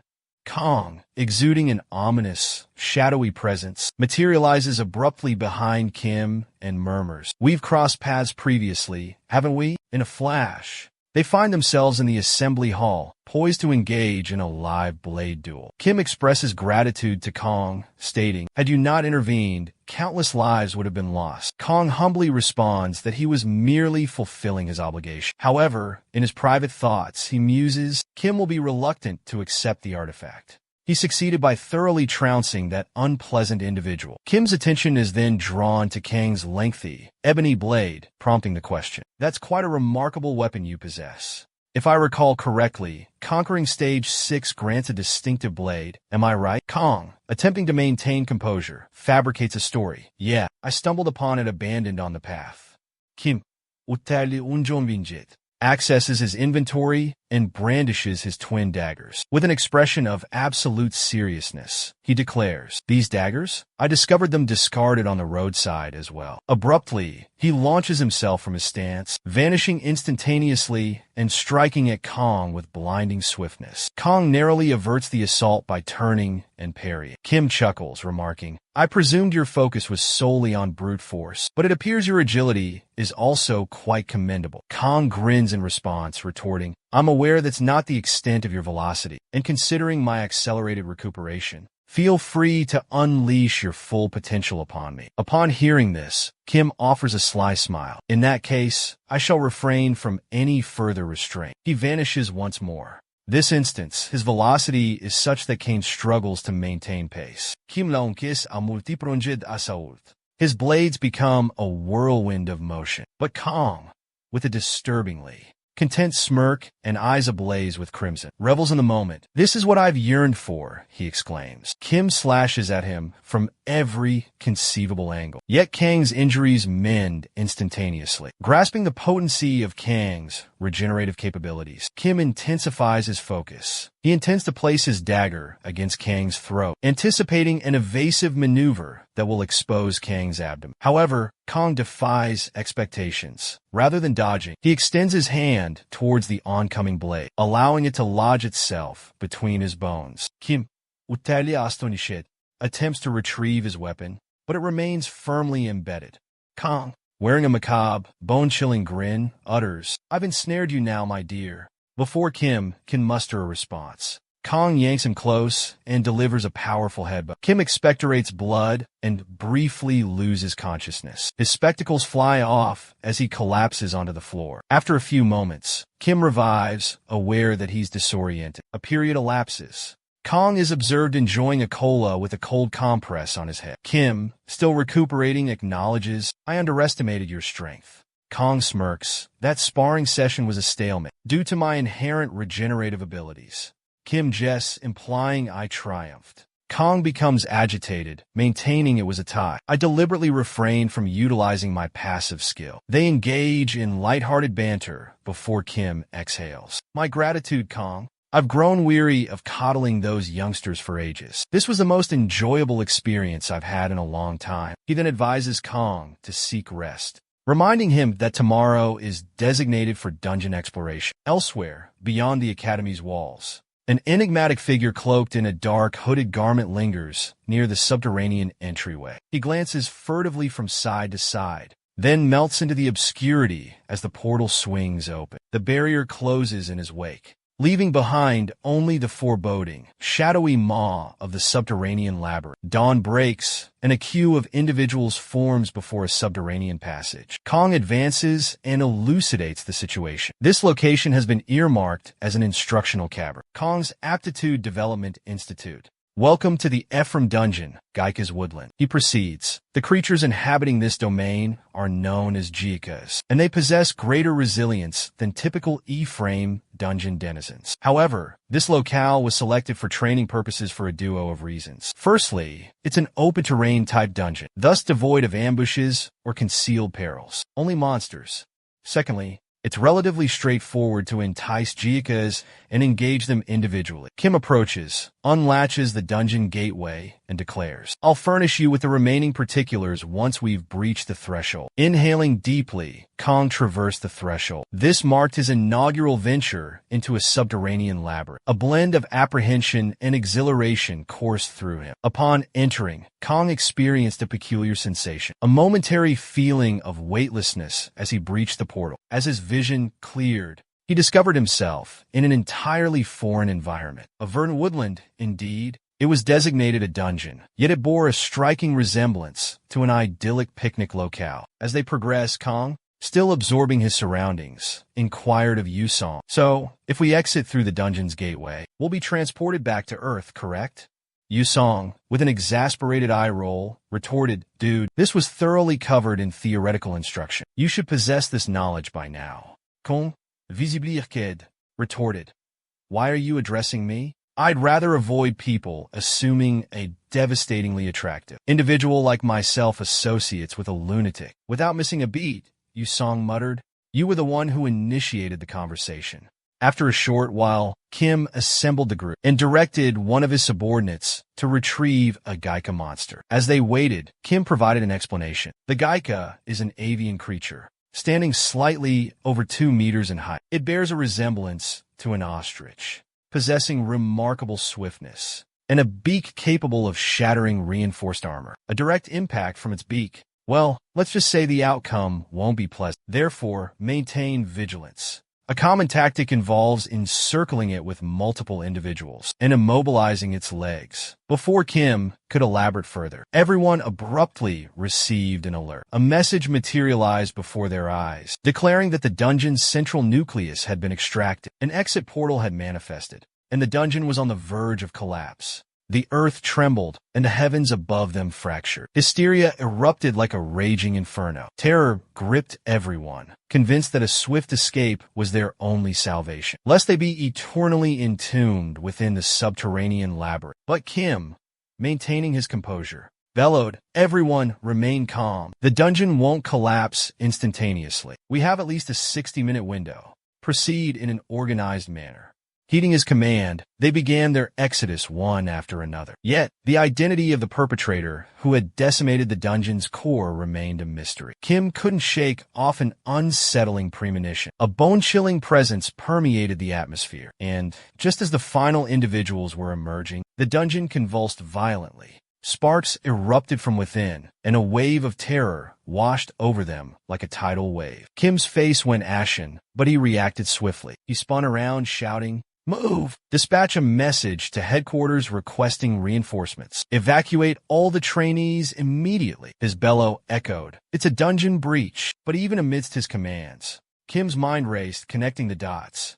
Extraction of the provisional core would trigger a dungeon collapse within 3 to 4 days. This implied the interim core's removal several days prior. And now, an imposter masquerading as a fellow student had sabotaged the permanent core, instigating this catastrophe. A bewildered Kong then appeared, rushing towards them. Visibly perplexed, he inquired, "What in the world is happening?" Kim, already on high alert, prepared to elucidate, but then exclaimed, "We covered this theoretically. There's no time for detailed explanations at present. Your sole imperative is to neutralize the threat. Just as Kim concluded, a creature erupted from the dungeon. Without further utterance, Kim sprinted away, entrusting Kong with managing the crisis. But Kong, still grappling with the unfolding events, called after him, "Hold on. Elucidate the prison breach." As Kong pivoted, he witnessed a horde of creatures hurtling towards him, virtually imploring a thorough thrashing. The spectacle sent Kang's enthusiasm soaring. He was barely able to contain his exhilaration when a sudden utterance snagged his attention. "Count me in, elder brother." Kong whirled around to observe Yu Song sprinting inward, obliterating beasts left and right. Kong was astonished by the sheer force Yu Song wielded. As Yu Song pulverized a creature's skull, gore splattered across his face, his jaw agape, spittle dripping as he cackled maniacally. As anticipated, demolishing with a bludgeon is truly supreme. Conversely, Kong was repulsed by Yu Song's frenzied demeanor, thinking, "Damn, this fellow is revolting." But unbeknownst to him, he donned the identical expression while obliterating goblins. However, Kong concedes, it's strangely reassuring having a wild card like Yu Song on their team. As Yu Song decimates the avian creatures, Kong retrieves his blade from his arsenal and charges into the fray, eager to join the action. Effortlessly, he decapitates one of the beasts, grins, and then abruptly erupts into a frenzy, obliterating the birds with astonishing swiftness. A startled Yu Song observes as Kong instructs him, "Protect your ears." Kang's about to unleash something powerful. With a lion's roar, he denounces the geeks as cowardly fools. Instantly, all the birds experience a decline in their attributes, and their spirits plummet. Kim glances over, and the other students perceive the monster's weakened state. Kim deduces that Kang's ability must be the cause, contemplating whether it possesses a debilitating effect. He mentions that reinforcements are imminent, and the situation appears to be progressing more favorably than anticipated. However, a complication arises. Kong then employs a magical detonation. He conjures a spiraling azure glow in his palm, which abruptly detonates, obliterating one of the avian creature's heads. However, the blast also severely wounds his own hand. He inwardly curses, questioning the potency of such a seemingly feeble technique. Fortunately, his inherent regenerative abilities swiftly mend the damage. This unique power remains exclusive to him, unusable by any other individual. Yu Song, still visibly astonished, inquires, "Did you just employ sorcery?" Kong responds with a sly grin, "It's an aptitude I obtained some time ago." Yu Song probes whether it originated from the introductory training, but Kong opts to maintain an air of enigma. He abruptly declares it a confidential matter. Suddenly, both of them perceive the earth trembling as a colossal crimson. An imposing geisha materializes behind the others. It's a mutated geisha, a formidable adversary, a boss-level monster. Kim recognizes the gravity of the situation, as the anticipated reinforcements have yet to arrive. Regardless of Kong and Yu Song's prowess, dispatching minor foes pales in comparison to confronting this behemoth. This marks the first genuine monstrous encounter for both of them. Yu Song, at least, appears to be faring well, but the same cannot be said for Kong. Upon observing the plump chicken's rear, Yu Song momentarily hesitates. He's rendered speechless, his body trembling visibly. And in the next instant, oh my goodness, Yu Song, with a lecherous, flushed, and unsettling grin, begins to utter, Dude, that belongs to me. I implore you, allow me to have." Simultaneously, Kong, lapping the fowl's blood from his lips, his eyes glowing with a predatory intensity, erupts into a fit of maniacal laughter, exclaiming, "I shall devour that succulent rump in its entirety. Oh yes." The perspective then abruptly changes, revealing a conversation between an individual and Kim. Inquiries are made concerning the unfortunate incident that transpired during today's dungeon training exercise. Kim affirms the occurrence. She elaborates that an unauthorized individual infiltrated the training grounds and deliberately triggered a dungeon breach. Conjecture arises that this event is a continuation of the dungeon disturbances that have been plaguing the area since the previous month. The woman contemplates, inquiring whether any particular trainees exhibited unusual behavior. Kim affirms, confirming, indeed. She specifies that there were 2 such individuals. These 2 were responsible for subduing the formidable dungeon overlord. The scene transitions to a flashback featuring Kong and Yu Song. They are depicted mercilessly obliterating the monstrous avian creature. Both stand amidst the carnage,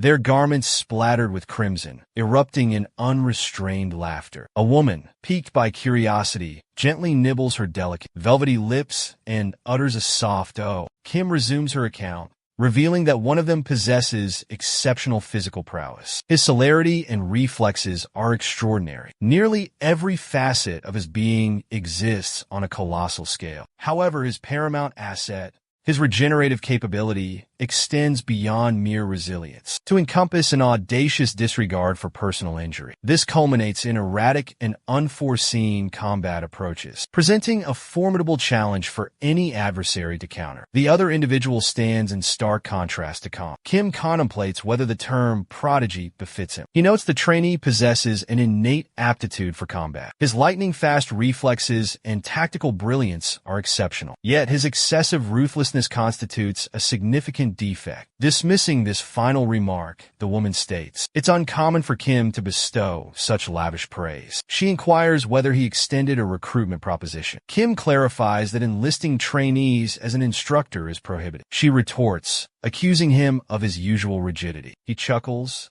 remarking that it's only natural for subordinates to mirror their superior's temperament, referring to her as their guild master. Following 3 excruciatingly tedious dialogues, the woman's visage is finally revealed, and she's undeniably stunning, a true waifu beauty. We discover that this individual is Salon, a character alluded to previously in the narrative. She expresses contentment in her role as an instructor, but requests his prompt return to the guild. This incident strikes her as exceedingly peculiar, and Kim acknowledges her sentiment. The setting transitions once more, and we find that the 10th day has finally arrived. The headmaster delivers a discourse, as Kong at last obtains his Awakener credentials. However, upon reaching the main entrance with Yusong, he spots a dazzling white limousine. A gentleman emerges from the vehicle and announces, "Master, please embark."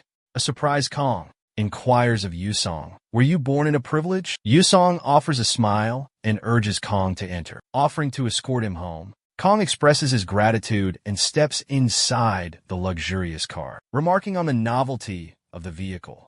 At that moment, Kim hails Kong from the rear. Kong swivels and once more mispronounces Kim's name as Kring. By now, Kim is accustomed to Kang's faulty recall. Thus, he simply chuckles at Kang's slip-up. Sensing Kim's valedictory intent, Kong remarks, "Unexpectedly, you're quite the sentimental one." Kim ehulis vearili stitting. "That's not quite it, but fine. Let's go with that," he concedes. He appends that the dungeon breach incident from the previous day and the resultant compensation will be bestowed upon both of them. As Kim pivots to depart, a disconcerted Kong implores him to halt, querying, "Is that the extent of your farewell?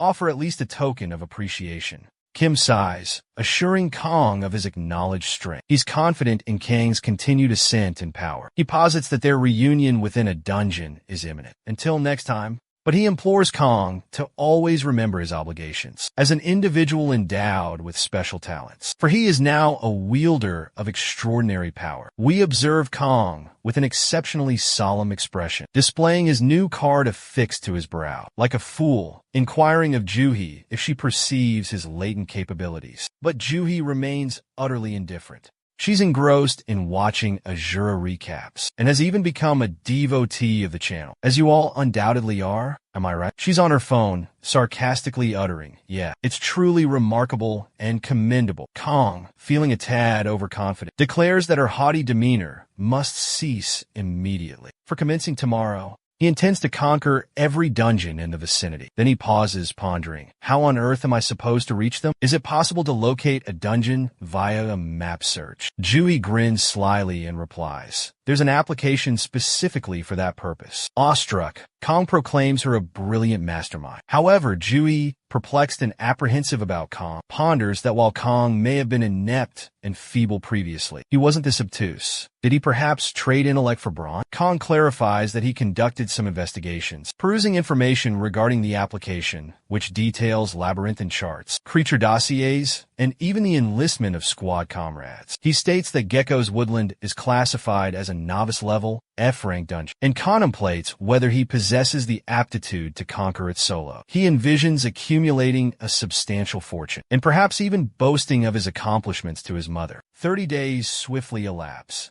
and news broadcasts declare that the bounty for triumphing over the most rudimentary F-rank dungeon is a staggering 20 million. The prize, mystical stones, which are garnering considerable recognition as a novel power source, are rumored to be plundered from vanquished monsters. We then overhear Kang's paternal figure, inquiring of his maternal figure if she has had any recent correspondence with Kang, remarking that he apparently acquired some sort of permit the previous month. She reveals that Kang generously provided them with a staggering 10 million, as spending money, no less. And apparently, they even acquired a pre-owned vehicle last week. The father, utterly astonished, exclaims that Kang now out-earns him, his own father, and chuckles heartily. However, his mother, setting down her dish, expresses concern. She's heard tales of countless individuals suffering injuries or perishing within these treacherous labyrinths. A nagging worry surfaces. Could something dreadful befall Kang? The father attempts to alleviate her anxieties, asserting that Kang's current pursuit is far superior to unemployment. The television advises dungeon explorers to assemble a group for safety.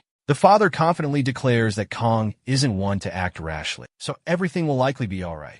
She hesitantly concurs, remarking on Kang's consistent intelligence since childhood. Meanwhile, Kang was independently venturing into dungeons. Unbeknownst to his parents, of course, Kang had embraced the persona of Deadpool, equipped with a Minecraft bed for resurrection. And Kang, with a maniacal grin, was occupied obliterating tarantulas. Cherries with his unsettling smile. Crimson stained his visage outside the subterranean labyrinth. We catch a glimpse of his vehicle, affectionately christened Buttleg. His cellular device is emitting a summons, but he remains unresponsive. His maternal figure, consumed by anxiety, speculates that he might be slumbering. His paternal figure proposes postponing the call until the following morning. She accedes, but adds a request to ensure conveying the information about the peculiar occurrence near the grocery establishment. Our perspective then focuses directly in front of Kang's familial dwelling. An unnervingly eerie, dilapidated portal materializes. The very instant it groans open,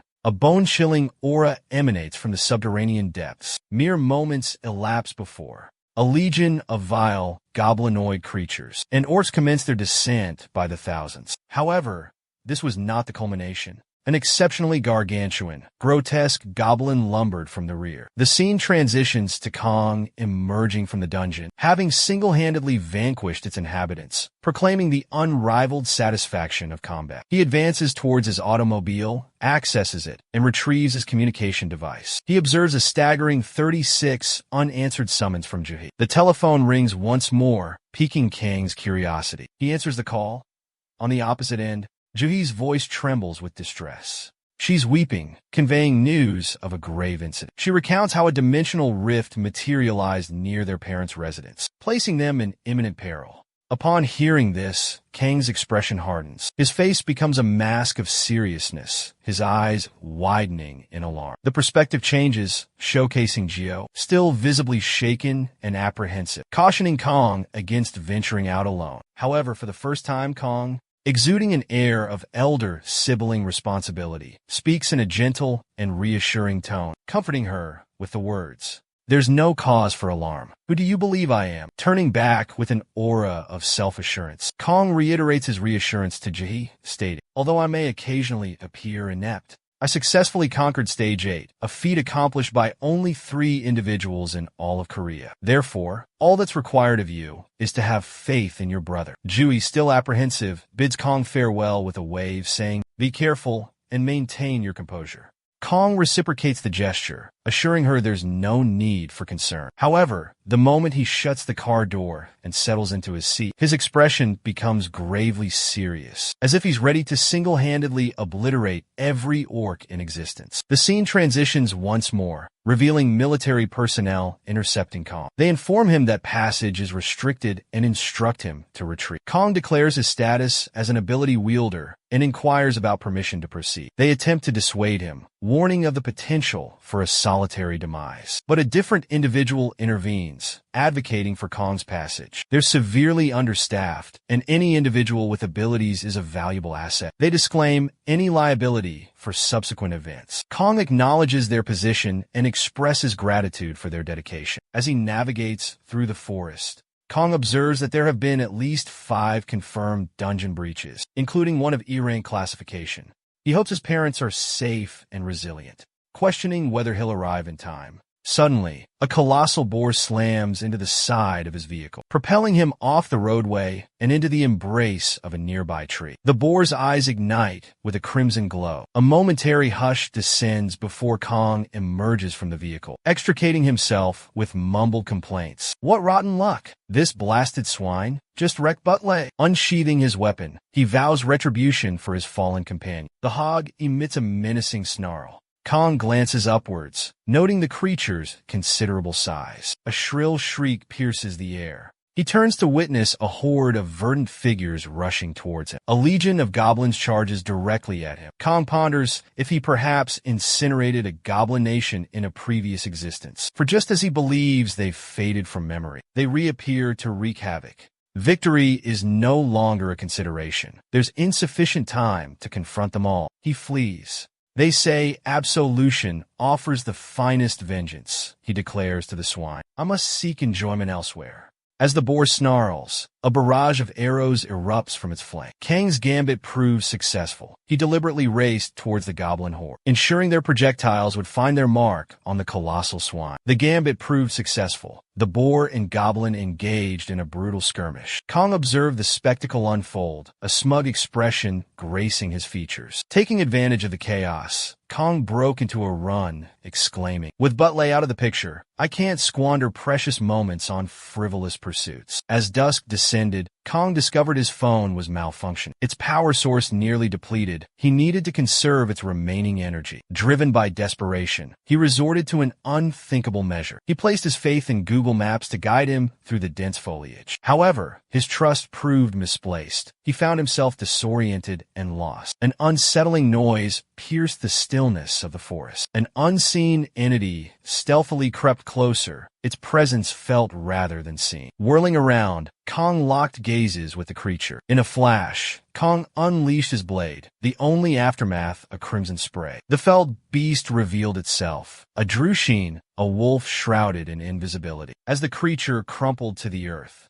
Kong expressed his astonishment. I never imagined there were monsters capable of such spectral concealment. A sense of unease washed over him. A peaceful slumber seemed unlikely. More of the ethereal wolves materialized, encircling him ominously, gradually unveiling a massive swarm of creatures. He brandishes his weapon, unleashing a flurry of strikes, decimating them with ruthless efficiency. In the aftermath of the carnage, he expels the blood that has tainted his mouth, and then executes his trademark maneuver. His eyes blaze crimson, as if fueled by an all-night cannabis indulgence. His entire form is drenched in gore. Clutching a blood-soaked sword, a maniacal grin plastered across his face as he proclaims, I could continue this endlessly.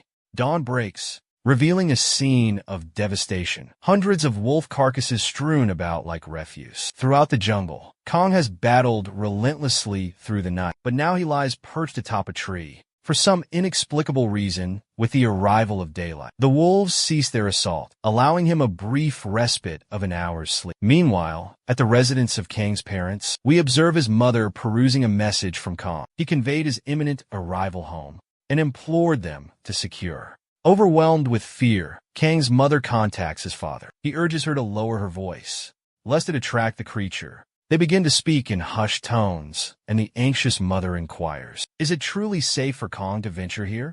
Equally apprehensive, the father instructs her to call Kong and advise him against coming. However, she explains that Kong's phone is deactivated. Resignedly, the father says it will be all right, assuring her nothing will transpire. I have faith in my son's strength, he says, but inwardly, he too is filled with trepidation. Outside their residence, a horde of hulking, robust green monstrosities gather. Can their seemingly frail Kong truly vanquish them? Consumed by worry, Kang's father peers out the window, but the sight that greets him sends shivers down his spine. Standing outside is Kong, drenched in goblin gore and enveloped in a sinister aura, gripping an ogre by its head. In a flash, Kong pulverizes the skull as if it were a fragile balloon. Then, a malevolent grin spreads across his face. His visage smeared with crimson, he erupts into a fit of maniacal laughter. Orcs are mere preliminary adversaries, a warm-up for my true potential, he muses. Mother, father, your beloved offspring has graced this domain. Meanwhile, Kang's paternal figure, Upon witnessing Kang's hide-and-tingwen state, bellows, "What in the blazes? From whence did such a formidable being emerge?" Kang chuckles, retorting, "A rank F dungeon poses no challenge. I can conquer it single-handedly. Dispatching these orcs is child's play, utterly effortless." As more orcs converge, he adds with bravado, "Bring forth your hordes." I remain unfazed, invigorated by the challenge. Then, amidst the throng, he discerns 3 Orcish warriors of immense stature. Each possesses the might and prowess of a formidable boss monster. A sudden realization dawns upon him. This must be an E-rank dungeon, not the F rank he initially surmised. He exclaims, "Mother, father, I hasten to your rescue." Remain concealed and maintain absolute silence. His parents, upon hearing his voice, exchange glances. His father more. That couldn't possibly be Kang's voice, could it? I just witnessed a horrifying creature out there. But his mother, recognizing the sound, immediately refutes the possibility. "It's Kang," she declares. They cautiously peer through the window, meticulously surveying their surroundings. Kang's father discerns that it truly is his son, but he's stunned. Kang resembles a human bathed in gore, nearly twice his previous stature, and that malevolent grin sends shivers down his spine. Meanwhile, Kang barrels directly toward the trio of orc fighters. As they bellow a ferocious battle cry, he brandishes his weapon, exchanging strikes with one of them. A second orc lunges from the flank, thrusting its sword forward. Kang evades the attack, conjuring a magical detonation in his palm. He unleashes the blast directly into the orc's face, clutching its head as if it were a basketball. The explosion sends the orc's body crumpling to the earth. Before Kang can regain his composure, another greenskin lunges at him, brandishing its crude weapon. Kang intercepts the blow with his bare hand, but the sheer impact fractures his wrist. The pain is intense, yet insufficient to deter him. He retaliates swiftly, plunging his blade into the orc's throat. With the beast skewered on his weapon, Kang pivots and hurls the lifeless body at a third opponent. It's a grotesque display, akin to a morbid game of Skittles. The hulking orc crashes to the ground, landing squarely on its back. It gazes upwards at Kang, exposed and defenseless. A sinister smile spreads across Kang's face. He jams his fist into the orc's gaping maw and utters a single phrase. Magic explosion. Azure light erupts from within, and the creature's head detonates like an overinflated bladder. Crimson gore splatters across the battlefield. Kang perches atop the mound of fallen orcs, viscous fluid, both his own and his enemies, pooling on the earth below. But he's aware this is merely the prelude. A veritable horde of Orcish warriors encircles him, 100 strong,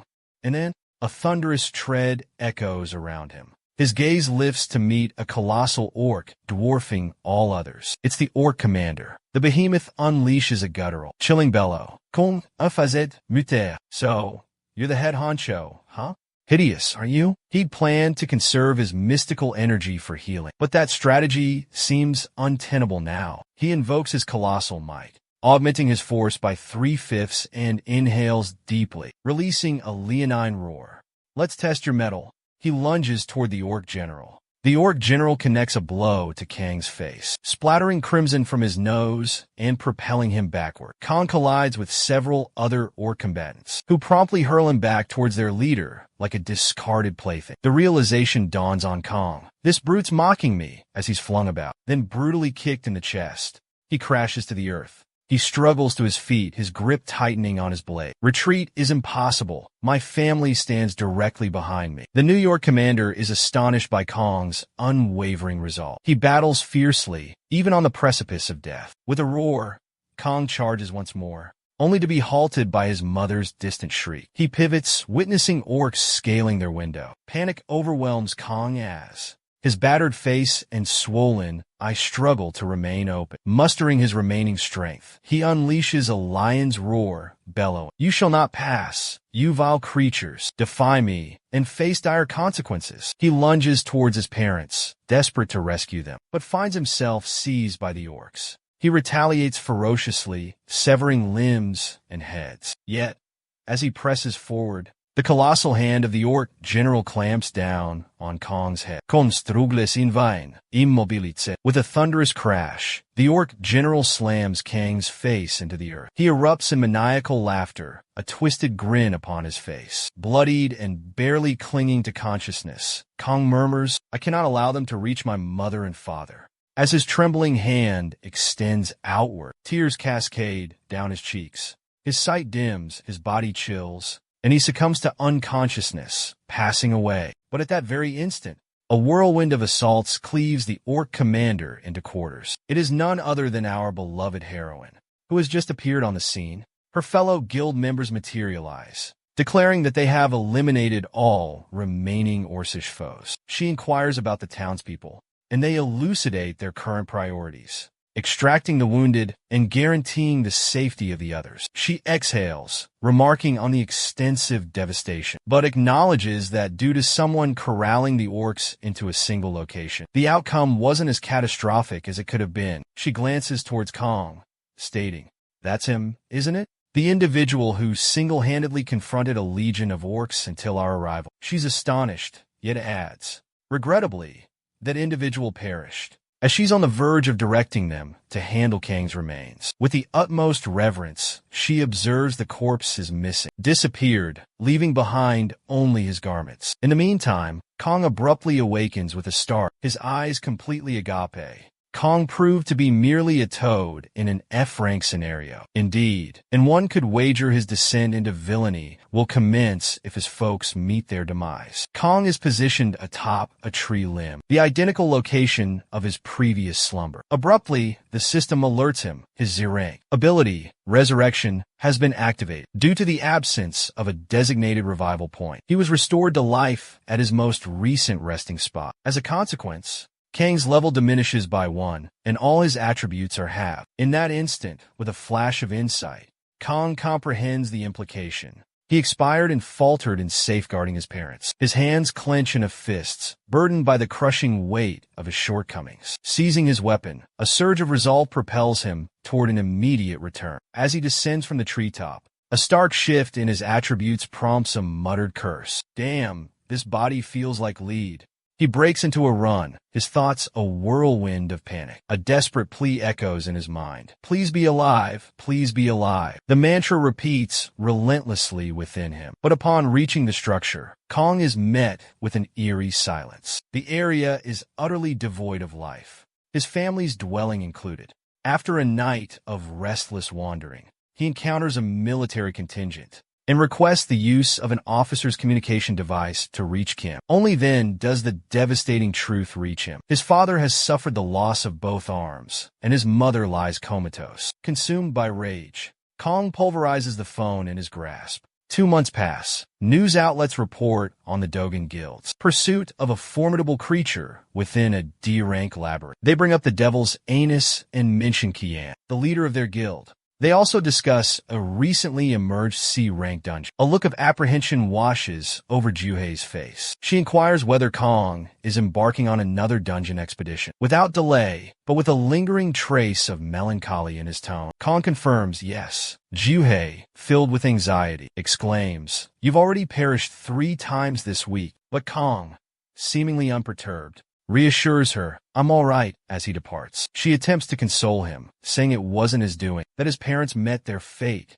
but he shuts the door and takes his leave. Her worry is palpable as Kong descends the staircase. Juhei exits the doorway, observing his departure with a troubled countenance. She reflects that if she had achieved a higher rank in the initiation, perhaps she could have intervened somehow, within the confines of a dungeon. A colossal ant, known as Antria, is vanquished by a spear-wielding man. He advances to the next level. Exhilarated, he receives accolades from his team for being their top player. Inwardly, the man gloats, believing himself superior to his companions, whom he deems inadequate. However, he soon anticipates reaching level 35 and joining the prestigious Dogon Guild. Abruptly, they notice an individual sprinting towards them. It's Kong. The man cautions him about the perilous core chamber that lies ahead. Yet, Kong disregards the warning and continues his sprint. Intrigued, the group decides to pursue him. Their curiosity is piqued by his actions. Kong stands defiantly before a legion of colossal ants poised to consume him. This time, he adopts a serious demeanor, fully focused on the task at hand. He stands erect, brandishing his elongated blade. He unleashes his special technique, Wayne's Secret. Blood vessels become prominent on his face. Electrical currents dance around his body.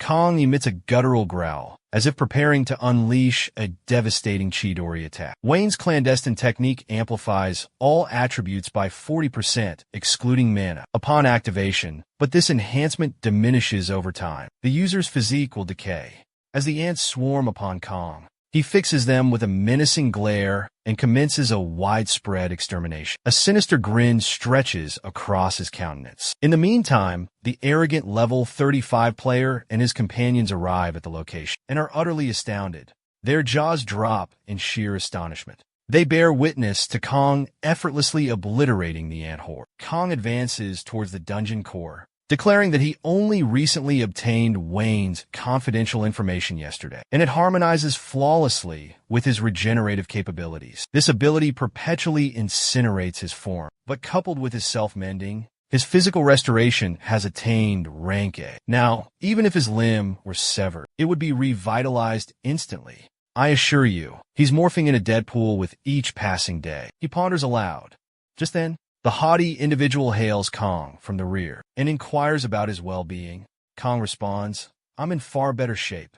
"That's music to my ears," she exclaims. They exchange meaningful looks, and Kong seizes the dungeon's core. It's a standard core. He places it in his inventory and states, "If that concludes our business, I'll be departing now." "Kindly step aside," she requests. Kong departs without uttering another syllable. They inquire if he intends to forego collecting the enchanted crystals from the remains, but he declares they're of no use to him. "They're all yours," he offers, departing with the thought that he has no time to squander. His ambition is to attain ultimate power. The group immediately commences gathering the potent crystals, pondering the potential financial gain. The spearman pivots, casting a final glimpse at Kong before their exit. Moments later, one of them inquires about the identity of that enigmatic man. The arrogant member responds, "What significance does it hold? We're acquiring a substantial fortune, and that's the paramount concern." He advises her against dwelling on it, as a diverse array of individuals exists everywhere. The crucial point is they secured several days' wages in one fell swoop, all due to his efforts. A fellow team member proposes, "Perhaps it was that individual, the solo dungeon clearer?" The spearman scoffs, "Impossible, even if the tales hold truth. He only conquered E-rank labyrinths." He's ready to discard the notion, when abruptly the earth trembles. Status panels materialize before each of them, declaring the core extracted, and the exit portal activated. Simultaneously, within the boss chamber, countless soldier ants lay slain, and Kong, resembling a malevolent sovereign, perches atop the queen ant's carcass sign. He's obtained another skill manual, Antria's exoskeleton. Upon activation, it will petrify his hide. Kong contemplates Wong's enigmatic nature and his restorative abilities, are already straining his magical capacity to its utmost. Employing this newfound ability would undoubtedly deplete his reserves entirely. He rationalizes that utilizing a multitude of techniques doesn't equate to proficiency. True mastery arises from countless repetitions, 10,000 times to be exact. Kong still laments his past powerlessness to rescue his parents, and he vows, "I shall attain unparalleled strength on this earth." Thus, we arrive at the conclusion. If you desire part 4, let us reach 3,000 likes and comments requesting it. Typo removed. Show your support and let us know you want more by leaving a comment below. Farewell.